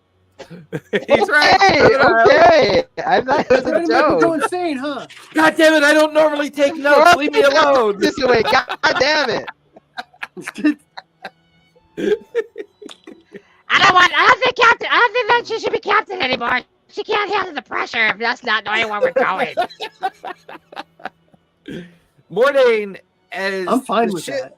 As everybody's busy doing stuff. Kunlun, what are you doing with? So like Slick and Bungo are working on the dragon. The ghostly crew is doing repairs. Sephora is back on the helm's deck, getting the ship back on its normal course to the Southern Isles. Kunlun, what are you doing with your time? I'm gonna try to see if I can harvest some of dragon's blood for potions. So the dragon's blood? Yeah. Go ahead and give me sleight of hand, if you could, please. How hurt do you look, buddy? 15. What? How hurt do you look? I have like 14 points. Okay. After we're done with the dragon, I'll give you some healing if I don't turn into cheese. 14 or 4? Thank you. 4 hit points? 14. 14? Yeah. You should have still been in the fight. I was. He did like the classic dive off the rigging and took that shot at the same time. He went full Jerry Bruckheimer on that one. With 2 hand crossbows. Oh. Sleight of hand was 15. Yeah, Mordain, as you kind of give thanks to the ocean, convinced that some kind of errant power was involved in bringing this dragon to you to kind of prove your worth to the open sea. You look down, and in the shimmer of the waves kind of crashing against the vessel as Sephora is kind of like keeling it over to get back on course, you see a young man's face looking back up at you, and they are wearing that familiar whalers. Who is that? I don't know. Just doodling. Doodle? So remember when you had that image of the bishop's son? Yeah. You have another image of his face kind of in the water staring up at you, and there's like this kind of smile on his face. You then watch as a single like coalescent drop of ocean water comes out from the surface of the water. It comes up towards you, hangs in front of you, rotating and solidifying into a small kind of ocean gemstone. It sits there floating in front of you. Reach out. Yeah, you reach out and you grab onto it. You could feel that it's warm and cold to the touch. Like one half of it's warm and the other half of it's cold. Kind of drawn into the surface of the stone is some kind of signet writing or some kind of magical writing that doesn't look familiar to you. And you just hear this kind of like ghostly whisper as you take it. Join me. Kind of just whisper and echo in your mind. Yes. Join him. What is this? Throw yourself. As you kind of like, what is this? As you look at the stone, it gets warm and cold and warm and cold. And it feels like an enchantment, stone of power. You're just not sure what it does. But you look down, the face is gone. The wind and the sounds of the ship around you kind of resurge yet again. No! Ah! I must find it. I must find it. There's more of the ocean. Be there forever.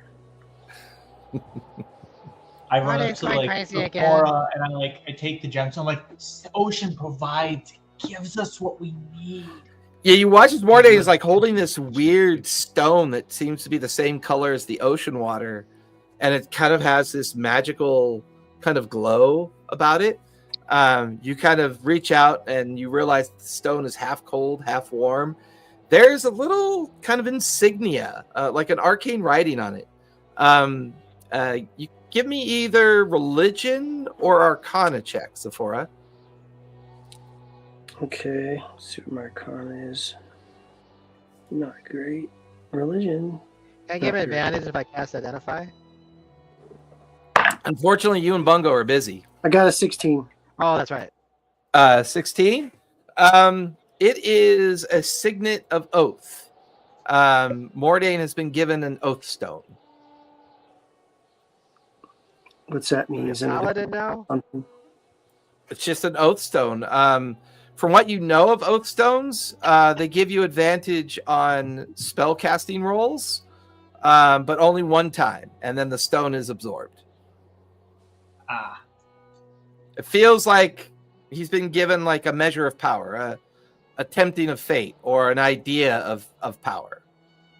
Okay. Taste. An hors d'oeuvre of damnation. hors d'oeuvre of damnation. Oh my god. D6 inspiration. I like that one. That was good. Ugh. Oh, it was super good. That's amazing. They're better than the crab puffs. So, Bungo, you and Slick successfully, with the other sailors' help, and as soon as Kunlun gets back, I'll resolve him collecting the blood from the dragon. But here. the hour go. Oh, you're there. So, Kunlun, while Bungo and Slick are getting ready to harvest some of the other material for the dragon, you gather up 3 small potion vials, and you manage to collect 3 uses of dragon's blood successfully. Nice. Slick and Bungo, how would you like to attempt to harvest from the dragon? What skills are we going to use? I'm going to be butchering it using my newly taken chef skill Oh, yeah. and nature, animal handling, what have you. And, So let's and go this is- with what are we rolling for your chef skills again? That's your I actually have the skill now, oh, nice.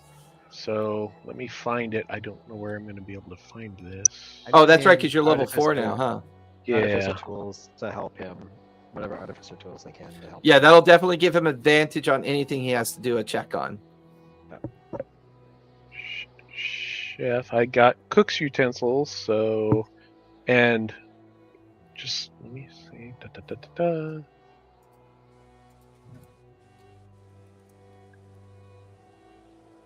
Well, replenishing meals, so it's just a thing, I guess. It's just a feat. I can make extra. So you have Hit that you point took for the everybody. chef feat, right? Yes. So as long as you're using your cook's utensils, you'll have advantage on the check. And it's based on your con or wisdom. Which is better, con or wisdom? Wisdom by far. Wisdom is better. So give me a wisdom check for starters.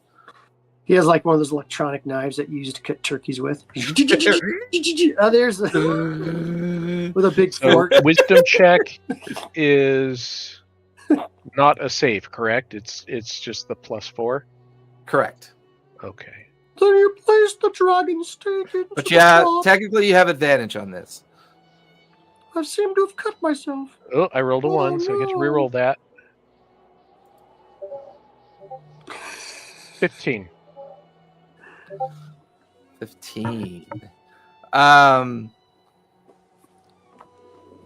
You realize where the beginning and end point of the sternum is. And with Slick's help, the two of you start a cut and crack a section of the rib cage successfully. And the two of you are now staring at this dragon's heart that's like the size of a watermelon. It's going to require effort to remove it without damaging it, because its true value, its true worth is the fact that it's not damaged, that it's an intact dragon's heart. Okay. Quick, get Edward Scissorhands on the job. Mini god. Oh, What demonic. Edward Scissorhands. I cast. Alchemist apprentice. I cast Eddie's fingers. Yeah. Can I use my nature No, skill? don't masturbate. You'll kill Yeah, yourself. go for it. Give me a nature check as you begin to sever and cut away all of the kind of membranic kind of meat and other pieces to hopefully separate the heart successfully. Is this one? It's advantage because Slick's helping you. Yeah. Okay, thank God. Because you rolled like 21. shit. Yeah, I rolled a 2. Well, I was gonna say if you rolled like a 2, it slips out of your hand. It just goes squish onto the deck of the ship. Yeah. Or it goes over the edge. Yeah, you and Slick reach in there, and the two of you very carefully kind of pull it out of the chest cavity and kind of like set it in one of the wooden vessels nearby to keep it, safe and contained. Although your nature check would also tell you that you have to do something with it in the next 24 hours, or else it'll start to rot. Pickle it. Yeah, we got to do something with that really quick. So it'll last. It will retain its potency for about 24 hours. I jiggle the ship and see if he drops it. No, I'm just kidding. Make it into compote. Hard over to the Putting port. Kerplunk, the fish eat it. I have a recipe of jellied dragon heart that I inherited from my grandmother. Oh god, with It goes some well chip. with beets, Yeah, with some chips. some beet chips. I remember the first time I ate So borscht. I'll say that it's a dragon borscht. So Bungo, you and Slick spend the next couple hours with off of those successful rolls harvesting. So you harvest 10 uses of dragon bone. You harvest That's all yours, five. You harvest 5 small teeth and 2 large teeth, and then you harvest 20 uses of dragon scale. That's all yours, Slick. Oh, 20 use 20 uses of dragon scale, dragon scale. 2 large teeth, 5 Nice. small teeth, and 10 uses of dragon bone. I also want to get some steaks out of this. We'll say that you roll a d20 and add your proficiency to it for me, Bungo. Let's have dragon cloaca soup. Ew. Because it's going to taste like And barnyard. lays eggs out of the same hole. Can you imagine doing dragon sausage? Big sausages. You can't make it because they don't have any fat. What'd you get, Bungo? 10. That's going to be 10 pounds of meat. Nice. Maybe we could And dragons. each pound of meat is a meal prep for you from your chef feed. Okay. meal prep. Do you deliver it every week to Yes. us? And since you took the chef feat, your bonus to your die roll for the temporary hit points when you make a meal, it is a D6 plus your proficiency modifier. So whenever you cook a meal and anyone eats it, everyone can you then roll a D6, add your proficiency modifier to it, and that's how many temporary hit points people will have for the day. So you officially have the chef feat. There's 2 uses of dragon's bones dust. What's that? The dragon's bone dust was 2 uses. 10 uses. 10 uses. Okay. Oh, So, good dragon bone dust. Someone's not happy to hear that.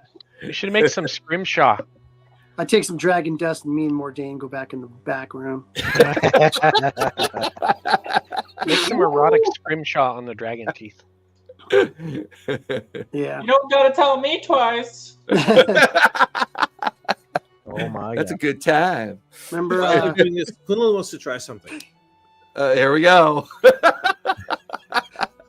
those are the worst words. All hands, you can brace hear for in this impact. game. Poonlin wants to try something. It all Go goes for to it. shit right after that sentence. Oh, by the way, Bungo, you were able to figure out that it's a male, it's a young male black dragon. Oh, It's a male. I'll make some. I'll make some dragon oyster stew.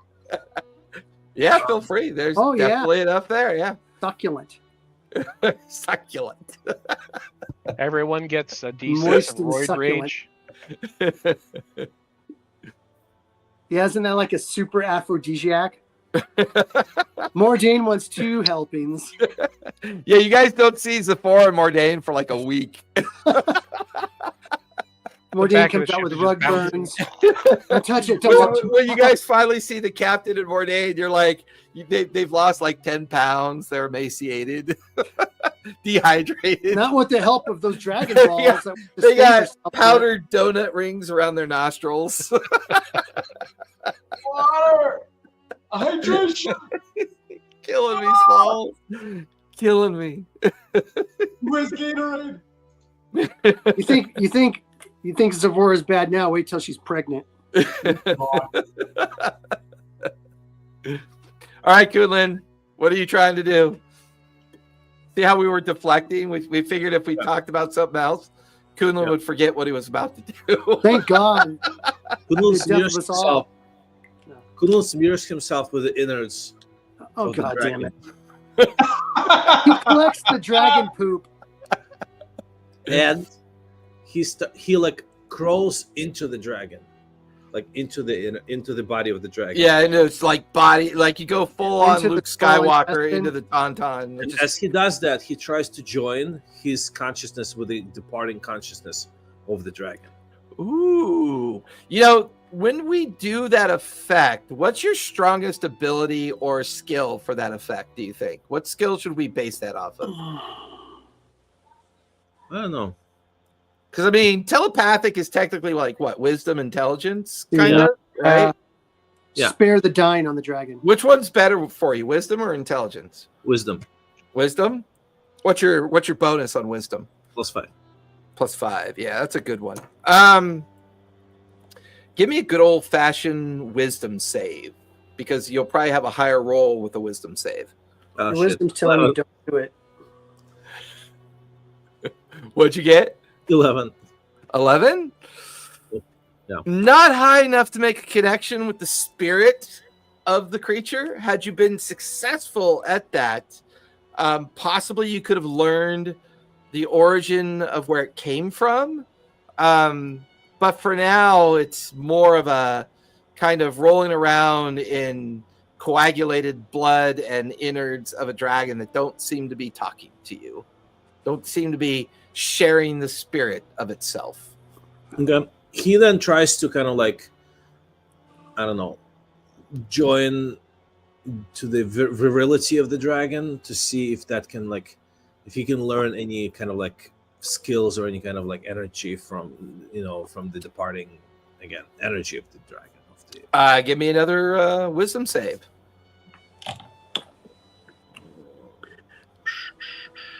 Oh, 24. 24. While you get the feeling that the essence of the spirit of this creature has moved on, this is a creature of great strength. This is a creature that was, while young, it definitely had a pretty good future in mind for itself. But it's feral. There's a madness to it. You get the feeling that there was something wrong with this dragon. Whether it was infected with something or was under the control of something, it was not meant to be here. It was on its way somewhere else. And that's why you kind of absorb the idea of its strength. It had flown a pretty far distance to get to this point. You're not sure where it came from because its spirit doesn't linger long enough for you to learn that. But you get the feeling that this is a very strong creature. Was it sent by somebody? You're not sure. It definitely was. You don't get the feeling that it was sent after you guys. You get the feeling that it just came across your path in a bit of a unfortunate or just chance occurrence. But it was definitely on a mission. It was on its way to do something because of its great strength. Okay. So with that, with all the activity done for and night now settling in on the travels, Zephora, go ahead and give me a final navigation check. Let me double check the red tide on any advantages that you get. Hope I get one. Is it the survival, right? Yes, it's survival for you. How long does that gadget last for, Slick?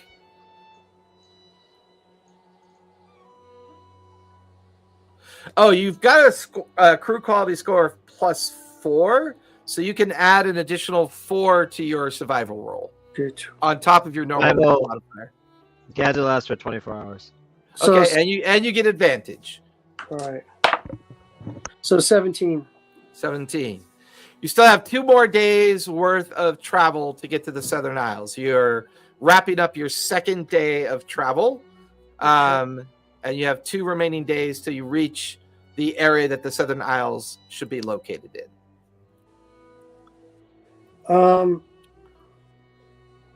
I tell the crew to cut the dragon's head off and mount it on the front of the ship. Ooh, interesting. Go ahead and give me a persuasion check on that. And you can add a 4 on top of your normal persuasion modifier. Can I get a 4? Oh, a D4. Oh, +4. Oh, just a +4. Yep. Don't think it's going to happen. Because I rolled a 1.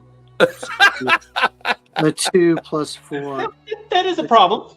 The ghostly crew is now stuck with the idea of repairing the ship.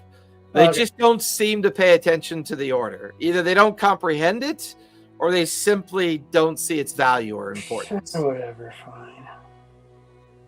Throw that carcass off the ship and swab the decks till your ghostly fingers bleed. Till your ghostly fingers bleed. With that, you watch as the ghostly crew lash line and cord to the remains of the dragon, and they manage to drag it off to the port side, and you watch as it plunges into the water, immediately being swarmed by sharks and other large predatory creatures in the water. It's now nighttime. The night is all yours. overboard.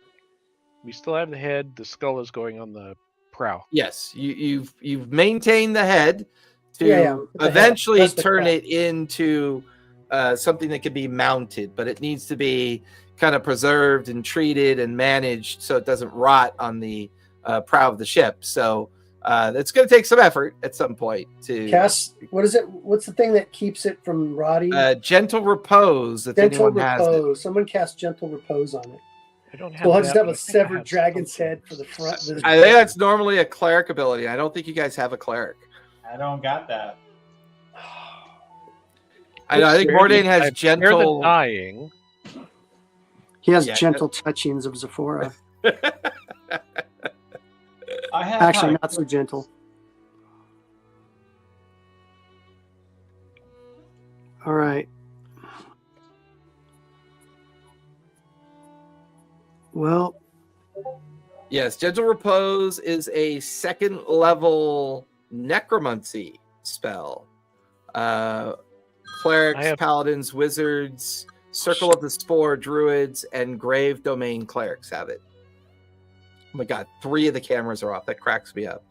Put them all in the back Go room. off or something. You and Bungo get to be on top. That's because we are the best. Well, you're the only ones with cameras on. Don't spoil it. Yeah, I have preserve, but once we start chopping it up, it doesn't help. Yep. So you and Slick are going to work on the heart for the most part, Bungo, through the night? Yeah. As part of your long rest activity. Yeah. Mordain, I what can- would you I like can to throw work the on? head in with a bunch of salt. Just pack it with salt, so Okay. that works. Okay. I grew up on a farm, so I know that much. So you're I'm going gonna to spend salted dragon head. I'm gonna spend a bunch of time trying to commune with the gem. Just like Okay. kind of connect with the spirit of the ocean. All right. Let's see. Slick is still not back yet because he said be right back. Kunlun, are you there? I'm here. Sorry, I'm just Oh, eating. Slick's there. So it's evening. Bungo is currently trying to preserve the head through more natural means, and then at some point you and him will start to work on the heart. But is there anything else you want to work on as part of your long rest activities? Can I take some of the scales and try to extract some sort of magical essence from them so that I can add Okay. that to my sundial thing? Okay. Kunlun, what are you doing with your long rest activities? Kunlun is gonna try to commune with the ghost crew, just like Okay. that also, and still commune with the crew. And with your telepathic abilities, for the most part, you, Zephora, and Mordain can see the ghost crew more frequently. Zephora, because she's kind of fallen into the role of captain. Mordain, because of his warlock background. Well, sometimes Bungo and Slick can see them if they choose to be seen. I am a Ghostwise. Are you technically a Ghostwise halfling then? I am. You could see them pretty much all the time as well, Bungo. Slick's the only one that doesn't really. I mean, Slick doesn't really like see them on a regular basis unless they choose to be seen. I'm telling you, this place is haunted. I keep seeing things move. Yeah, like you see things move, but you don't see what's like causing them to move. It's kind of funny. So Kunlun, go ahead and give me a wisdom save as you try to commune with the ghostly crew. 11. 11. The only connection there that you feel is a sense of eagerness, a little bit of frustration, and kind of lamenting their spirit form. Like, you get the feeling that this crew is trapped and tethered to this vessel. You're not sure what would release them. The items that you guys found earlier seem to more pull you into the connection of the captain, Captain Blackmane. But you're not really sure what keeps them here. You're not sure what their tether is. That feels like something at some point you'd like to try to figure out. Go ahead and take a short rest if you want to. We'll say your commune ability allows you to take a short rest as you do that as part of your long rest activity. Mordain, as you begin to kind of really focus on that stone, and with the information that Zephora shared with you about the idea of it being an oath stone, this feels like something that's like an introduction to power, different kind of power. While you're kind of tethered, like, what's your pact in? My pact is the fathomless. Yeah, the fathomless. You get the feeling that this bishop's son is tethered to some kind of curse. And you've already had a previous vision about him. I believe even Kunlun would have said that he had a previous vision about him as well. There is a feeling of... There's a connection between you and this cursed spirit. And you get the feeling that the connection is because of your belief in the Fathomless One and where the Fathomless One kind of plays into the role of the importance of the ocean. While you don't feel compelled to seek out or search for this creature, this young man lost at sea, you get the feeling that every time you're successful or you absorb a soul or take a life, and if you continue to offer up to the ocean this idea of thanking the Fathomless One for this offering or this visit or this opportunity to once again prove your power, you get a feeling that maybe more of these gifts may come forward to you. Maybe there's the beginning of a tie between you and whoever this mysterious person of the deep might be, or whatever that curse might be.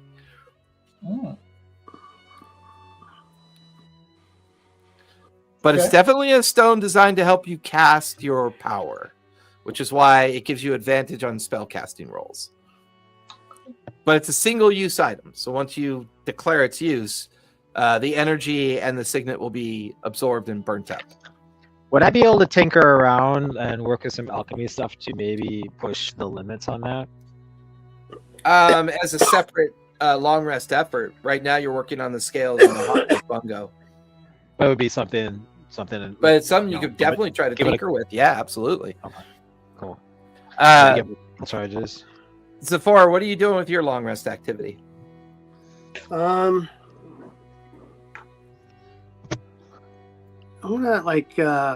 Is there like maybe something I can make a bathtub? You know, like some big barrel or something. I would say you could easily try to fashion like one of the big wine old wine casks. Try to like turn that into a half bath if you wanted to. Yeah.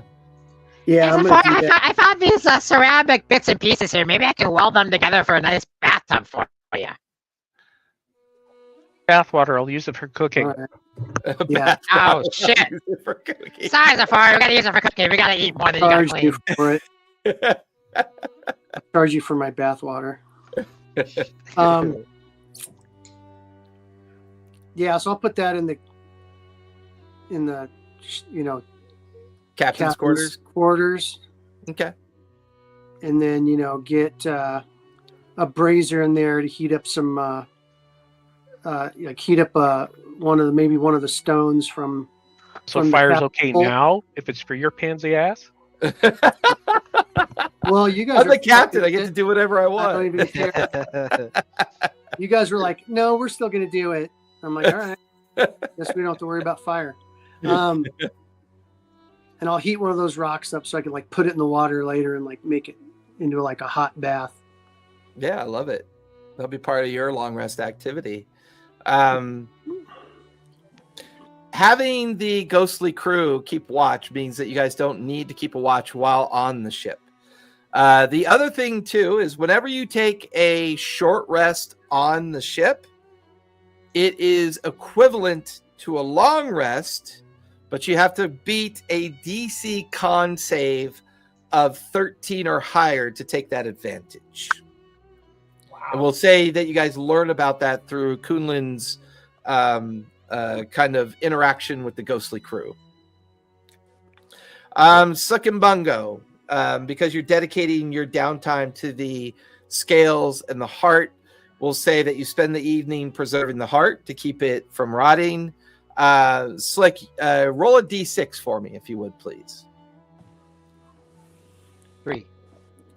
You extract from your first use of Dragon Scale 3 enchantment opportunities. Opportunities. Okay. One's gonna go for the sundial. One's gonna go for And each one of those opportunities will consume a long rest activity, however. okay, so I'll do the sundial for the first one. Well, the extraction was your long rest. So for Can I I just have it all? I know. I just want to do it all now, right?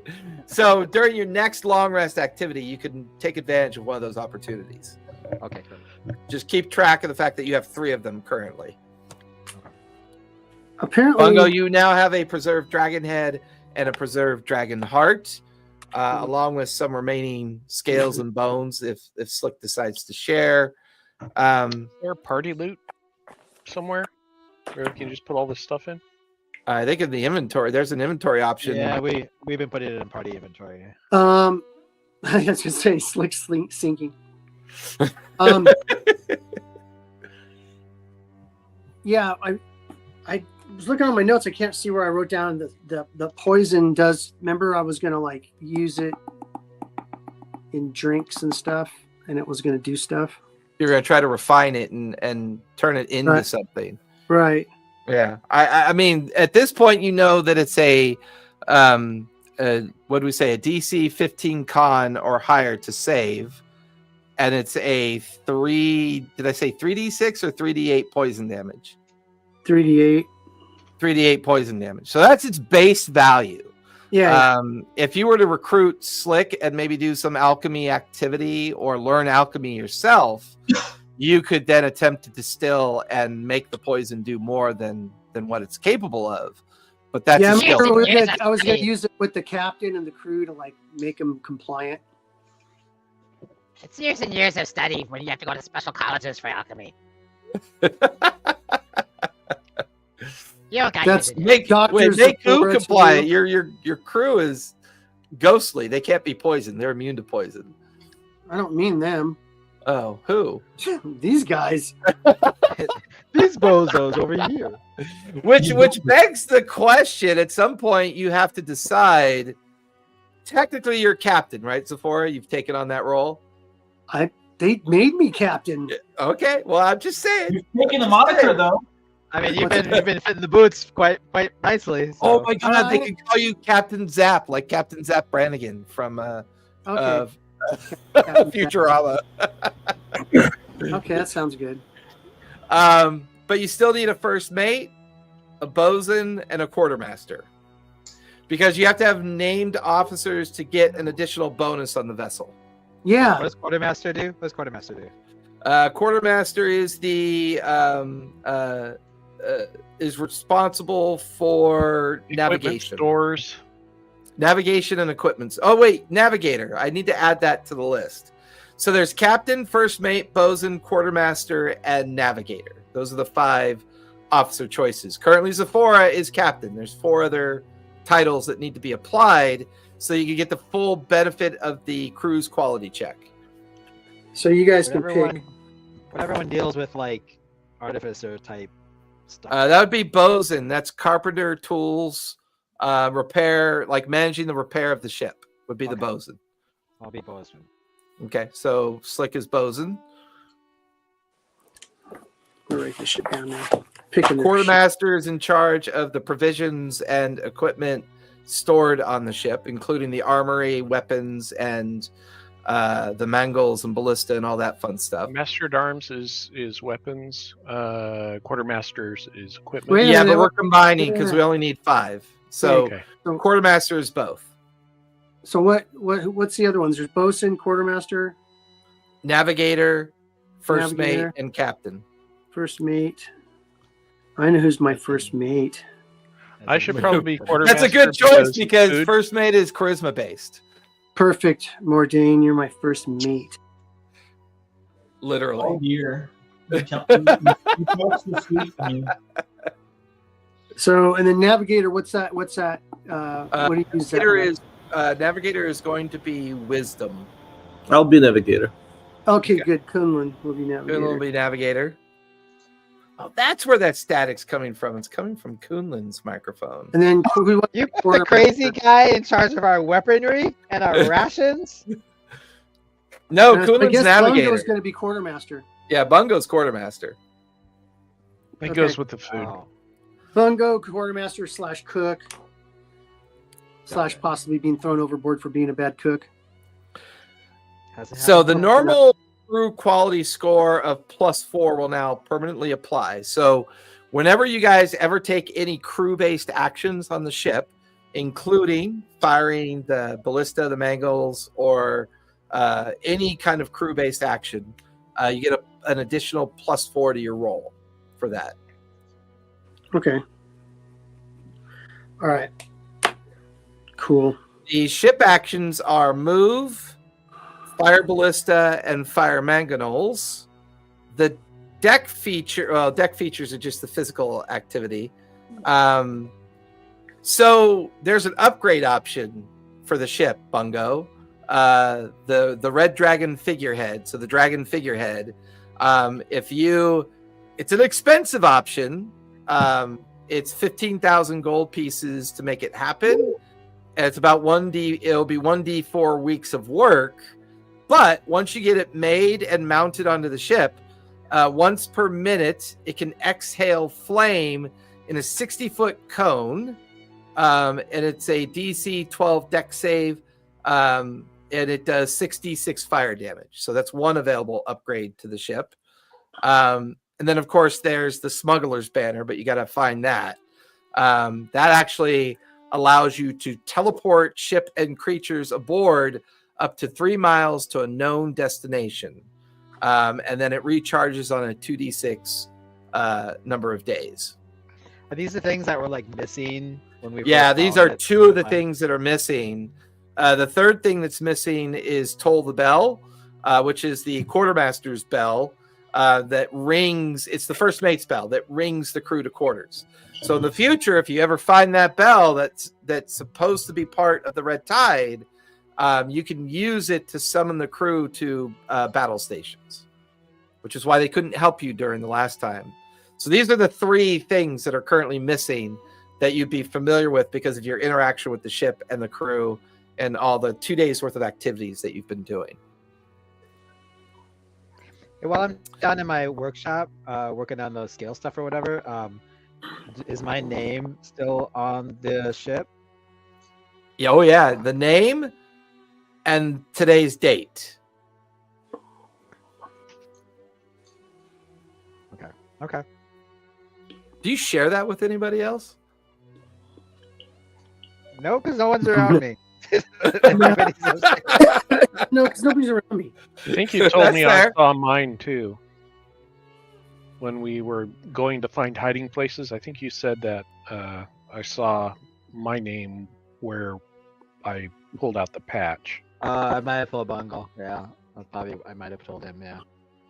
That's right, because you were down in the workshop. So yeah, Bungo, you would know too that the area that you pulled the patch out of the floorboards of the Actually, I deck, think you told all of us that we saw where we took our stuff from.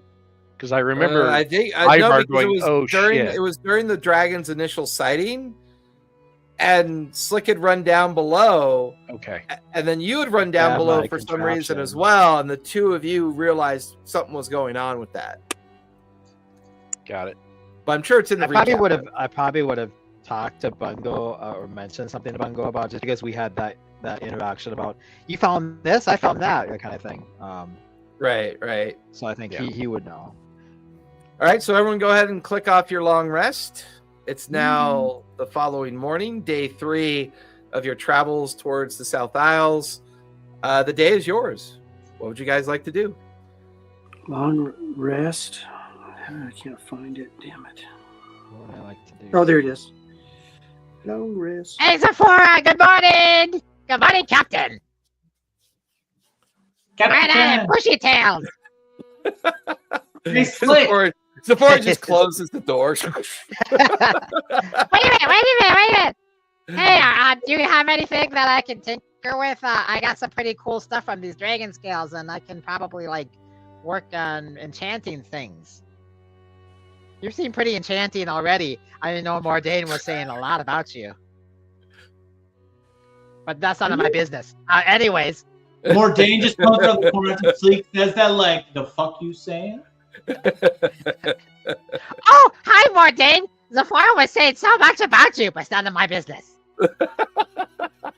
Oh, is it now? Yeah. Hello? Are you awake? Good morning. I give you coffee, but I don't have any coffee beans. Yeah, we need Oh, well, come in real quick and I'll get you some. What? I'd rather stay out here in the door frame. Thank you. I don't feel comfortable coming into the room with the door closed. Mordain was in there for quite a long time. It came out kind of weird. So, no, thank you. I didn't give him those scratches or those suck marks. Those were the tentacles.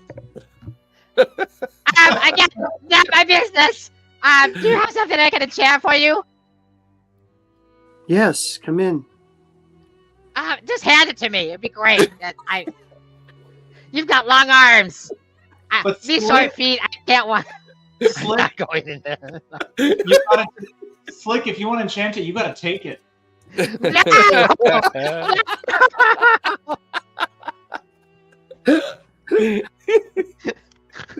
Okay, well, whenever you're ready, you come down and see me in the workshop. Yeah, Slick just walks away. Oh. You get the feelings of what might actually be useful for Slick. Mm. At some point, you could take him one of the stones, and he can enchant that to make the water warm. So you don't Okay. have to light a brazier anymore. You'll have an enchantment stone that once per day allows you to heat up the bath water. Okay. Well, I wanted him to come take a look at the bathtub, but he wouldn't come in. So I know. Hey, You Slick. know where to find me. I've You got know where an to find idea. me. Hey, Slick, I've got an idea. Yeah, what's that? Can you rig some way so that we can shoot the ballista and the manacles faster? Oh yeah, you just add a extra coil spring to it, so it like reloads a lot faster. Cool. Okay. I guess I'll get right on that. Okay, great. Because I am the bowsman. Shit. I guess I'm doing that. Yeah. I'll take a full, complete inventory of all the food and equipment we've got. Okay. You kind of Maybe I already can had think that of shit. log, Yeah. that quartermaster's log in formation. You've been at sea now you're on your 4th day. You had enough supplies for a week because of the limited access to supplies on the Island of Knowledge, which is why Zafora wants to head towards the Southern Isles. There's some local communities and other opportunities there for resupply, whether through coin Raiding. or other means, or raiding. Of course, that's always an option. We'll supplement our food stocks with fishing and casting a net and stuff. Try to Yeah. Give me a survival check on that. And technically, Slick set up the device late in the day, early evening, so the device is still active till early evening. So anyone doing survival checks on the ship will currently have advantage because of the device that Slick set up the previous day. 25. 25. We'll say you spend the day catching fish, extending the use of the dragon meat. You actually managed to extend. Roll a d4 for me, if you would. 2. 2. You extend the supplies for 2 days. I'm gonna give Bungo that poison. Thank you. No, I mean I'm gonna inject you with it. No, I'm just kidding. No, I give you a bottle of it and tell you to use your skills to, distill it down. Make it more potent, more powerful. Mm-hmm. Try to get more uses out of it. Yeah. Okay. That'll be an activity all of its own. But It tastes it's really possible. good, but don't taste it. But it tastes really good. Might be good seasoning. Or Bongo's laxative. Bongo's like doing that toddler thing, like. I want them. So, anybody else want to do anything on day 3? Are we there yet? Are we there yet? Are we there yet? You're Are we expected yet? to be near the island by tomorrow afternoon. We're almost there. I'm just By working on next those, session, what? Say Um, what? upgrading the ballistas or whatever they're called. Okay. So, Slick, if you're using your artificer tools, you get advantage. What's your skill check we use for that? I think it. We've been using. was I think we've sleight been of using hand. intelligence, right? Yeah, intelligence. So, not investigation, not history, not arcana. If I we're do have using proficiency sleight of in hand, sleight of hand. if you have proficiency in sleight of hand is wisdom or dex. That's Dex. But you're not really dex based though, right? No, not. We can just do. Can we just do a straight roll or straight? Well, I would say since you're intelligence based, right? And we're Yes. saying now that you're level 4, we'll say you can at least add your proficiency. So you can make an intelligence check and add your intelligence modifier as well as your proficiency modifier. You could add them both. Okay. That is a 11 plus 5. 16. 16. So what's your main focus on improving the mangonel? What's the goal? What did you want, Bongo? To Ask load if you can faster? make it fire faster, or maybe like make it one action to load instead of 2. Okay, that sounds good. Give me a D6, Slick. 6. So if you take 6 long rest activities, I want a lower roll? Damn. well, I mean, it's a random outcome. So it'll take you 6 long rest activities, but you have the understanding of the device. So the you could pick whichever Mongolo that you want, but as long as you spend 6 long rest activities making that adaptation and applying and configuring it, you can drop its reload rate to 1 AP. Okay. I want to see if if Bungo could take some of the dragon's acid and make it so I could clean the cannons. Ooh, And yeah, like- the cannons are in real rough shape. There's 4 of them. Yeah. They're I was non-functioning using because metal. of rust and crack and damage. Mhm. It might I was help using sheet clean metal them, but and it's more about mending. repair. Sorry, go me ahead, and, Bungo. me and Kunlun were talking about that, and I was going to help him because he had already. Right, Kunlun? I think you talked about working on the cannons. Was that you? I'm not sure, but I can. I think that was like on the first day or something. Well, yeah, I was maybe, gonna, or Well, I was think it that's when Slick? you guys found the ship in Saltway on the island. Kunlun wants to Okay. try Yeah, something. I was gonna use my heat metal spell and mending to help on the cannons. Ooh, Ooh, I like But that. Ooh, That's a I like clever that. idea. Yeah, it's a clever idea. We'll say that's a couple of days of long rest activity to see if it even works on one of the cannons. Okay. So we'll say day 3 and day 4 is all of you kind of like doing these like activities. So Slick, you can mark off 2 long rest activities of applying the enhancement to the mangonel. Okay. We'll say that Bungo and Kunlun spend one of those days retrofitting and repairing at least 1 cannon, but you currently do not have any ammunition or black powder for the cannon, so you'll eventually have to acquire that. Mordain, what do you want to work on for the 2 days of long rest activity?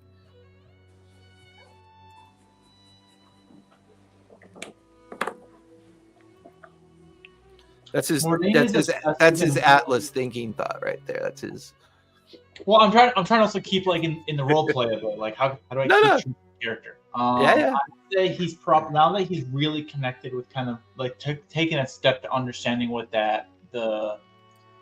it means to be connected to the ocean, what all those things mean. He wants to do more research into the Bishop's Son. He wants to do more research into the Fathomless and kind of what is there. I know we're on a boat, but there might be something here given the fact that it's a mission. What's your pact connection? Like, what's your physical item that you would use to connect yourself with the Fathomless One? Do you think would it be a book, a token, an icon, a kind of I know a what we can do. symbol, an item? What do you think it would be? I think it's an item, a seashell necklace. A seashell necklace. I love it. I can help him. Okay. So what I'll do is, during one of our vicious lovemaking cycles, I will I knew Cycle he was right. going to tie it to that. I knew he was going to tie I will it to push that. you. I will push, because there's seawater in the bathtub. I'll push you under until you start drowning. You're going like full Constantine. Yeah. And then like Oh when you yeah, stop, I love it. when you stop like jerking Oh, around, yeah. I'll pull you back out and see if you see anything. I love it. Breath control shit. So Mordain, give me a charisma save. Mordain, give me a charisma save with advantage, because the 4 is helping you try to find your way to the Fathomless One in her Why own I'm mounting special you. way. That is In an in 18. a jacuzzi. Team. Feels like a second. What feels like a split second to Zephora in accomplishing this task. Make them stand For there a little longer. you, it's a revisit of that initial vision that you had where you were walking on the bottom of the sea Mhm. and you saw the young that young man figure sitting on a series of underwater rocks that seemed to kind of cascade up towards the surface of the water, almost as if it's the base of an island. Okay. You can also see these other strange creatures nearby. Give me a perception check as you're looking at these creatures that are swimming around where the young man is sitting. 8. 8. It's hard to make out what they are. You can't tell if they're merfolk or some other kind of underwater creature. They could be sea elves. You're not sure. The vision is kind of dark and difficult to kind of like focus on what they are. But strewn throughout the bottom of the area where the young man is sitting on these rocks, you can see other shipwrecks. You can see other ships that have broken in half. Some are older than others. There's maybe 2-3 dozen ships all scattered throughout the perimeter of this underwater section of this island that you feel like you're near. Mhm.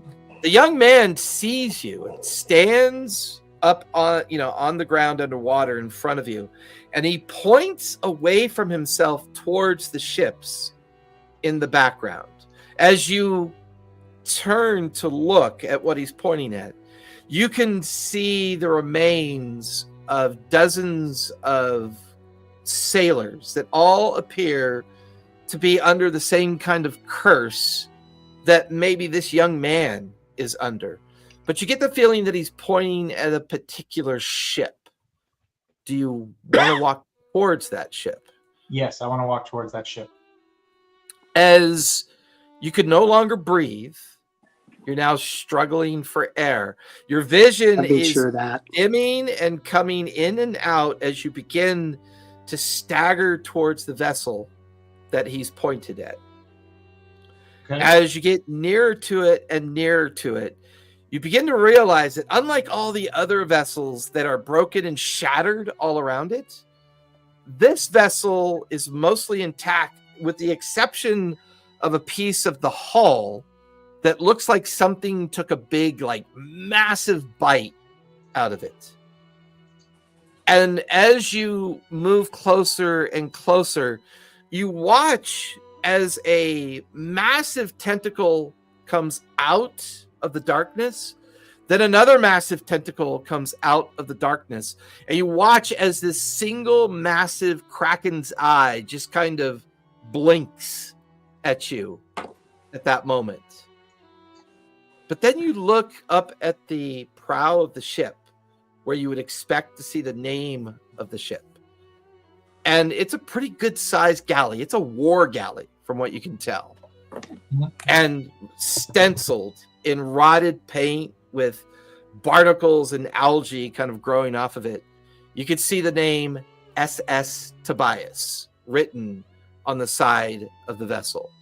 And it's at that moment, as you read that in your mind, you take a big intake of breath as you kind of come out of the vision that you were in, and you are still in Zephora's quarters.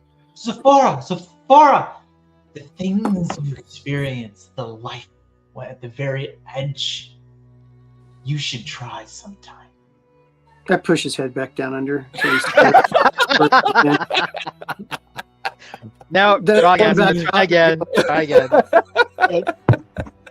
I'll help you with your thing, but you're going to help me with mine when the time comes. Yes. So creepy. This is so creepy. Now drown me until I can breathe anymore. Yeah, for no apparent reason. Yeah, I know. He's trying to see what he sees. With that, the third day goes by. The fourth day arrives. The fourth day of activity goes by.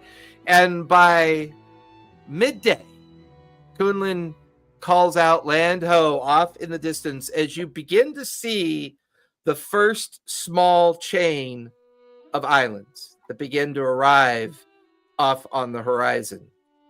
And it's an interesting chain of islands. The South Isles are these very small atolls, these very small 1 mile square islands that you can see that kind of make up the original southern edge of the island.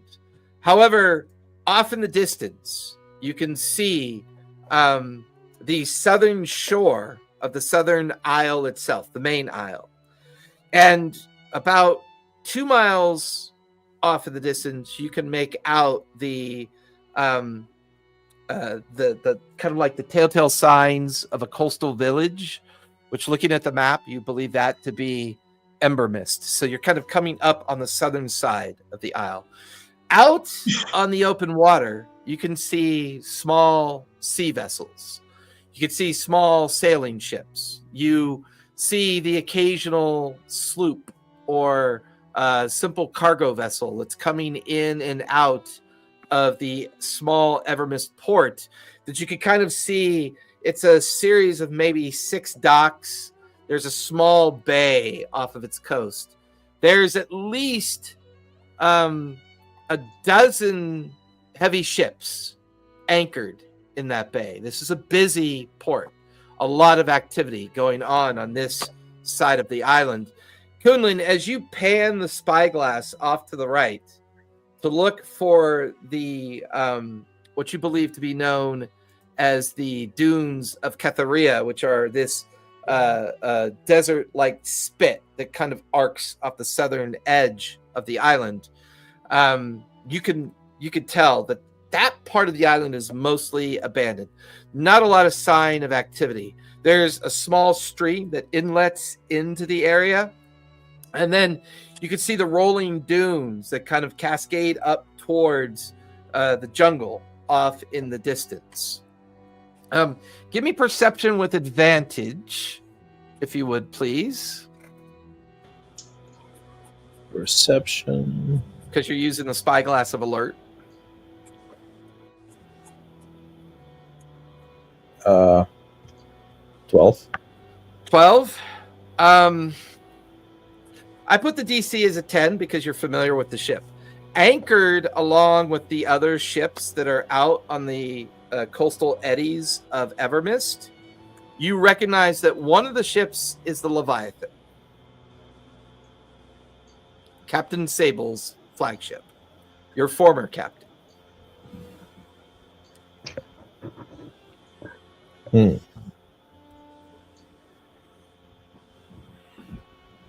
Kunlun jumps ship and try no. Finally, I get to go home. These people are fucking weird. I run him over with the ship. Yeah, that's good. No, he tells others about it. Do you tell anybody you see the ship? Yeah, I tell others. Yeah, Oh. he's up in the crow's nest and he yells and then he points off in the direction of Ember Mist. And amongst those dozen ships at anchor in the bay outside of the coastal eddies of Evermist, you guys recognize the flag. You recognize the line of the ship itself. And sure enough, the Leviathan is anchored off the coast of the Southern Isles. Ramming speed! Dun, dun, dun, dun, dun, dun, dun, dun. I'm gonna ram it. Whatever floats your boat. He left us to die on an island. Well, to be fair, he thought you were already dead. We don't Yeah, know. we don't know that.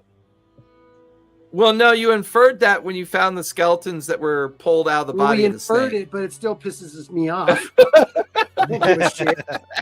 Like, he's going to infer something when he feels his As- ship lurch and start to sink. Yeah, Zafora kind of like leans the ship over to start going in towards the bay.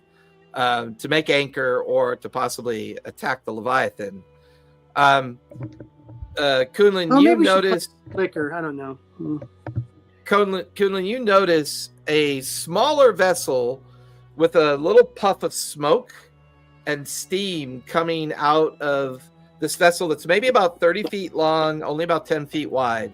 There's maybe 3 or 4 people on it, and there's this like kind of turtle figure on it. And he's got one of those metal funnels up so you can hear him kind of call out in the direction of your guys' ship. As you guys are coming in, he's coming out, and you hear this kind of tinny echo of a turtle voice. Hello there, Captain. Where's your flag? Prepare to be boarded for inspection of your captain's log. And Fuck you. That's gonna turn toward it. Ram it. That's where we're I gonna don't finish got a tonight. captain's log. That's where we're gonna finish tonight, as we have finally reached the Southern Isles. You guys linger. We'll talk about the schedule because I know Bungo's not going anywhere Monday, but I wasn't sure about you, Ivar. But everyone, thank you so much for watching us tonight. We really do appreciate it. Panthea dropped in with some folks, so we really do appreciate you guys coming and hanging out with us. Remember, be safe, be kind, and don't forget, play a game, everybody. Good night, y'all.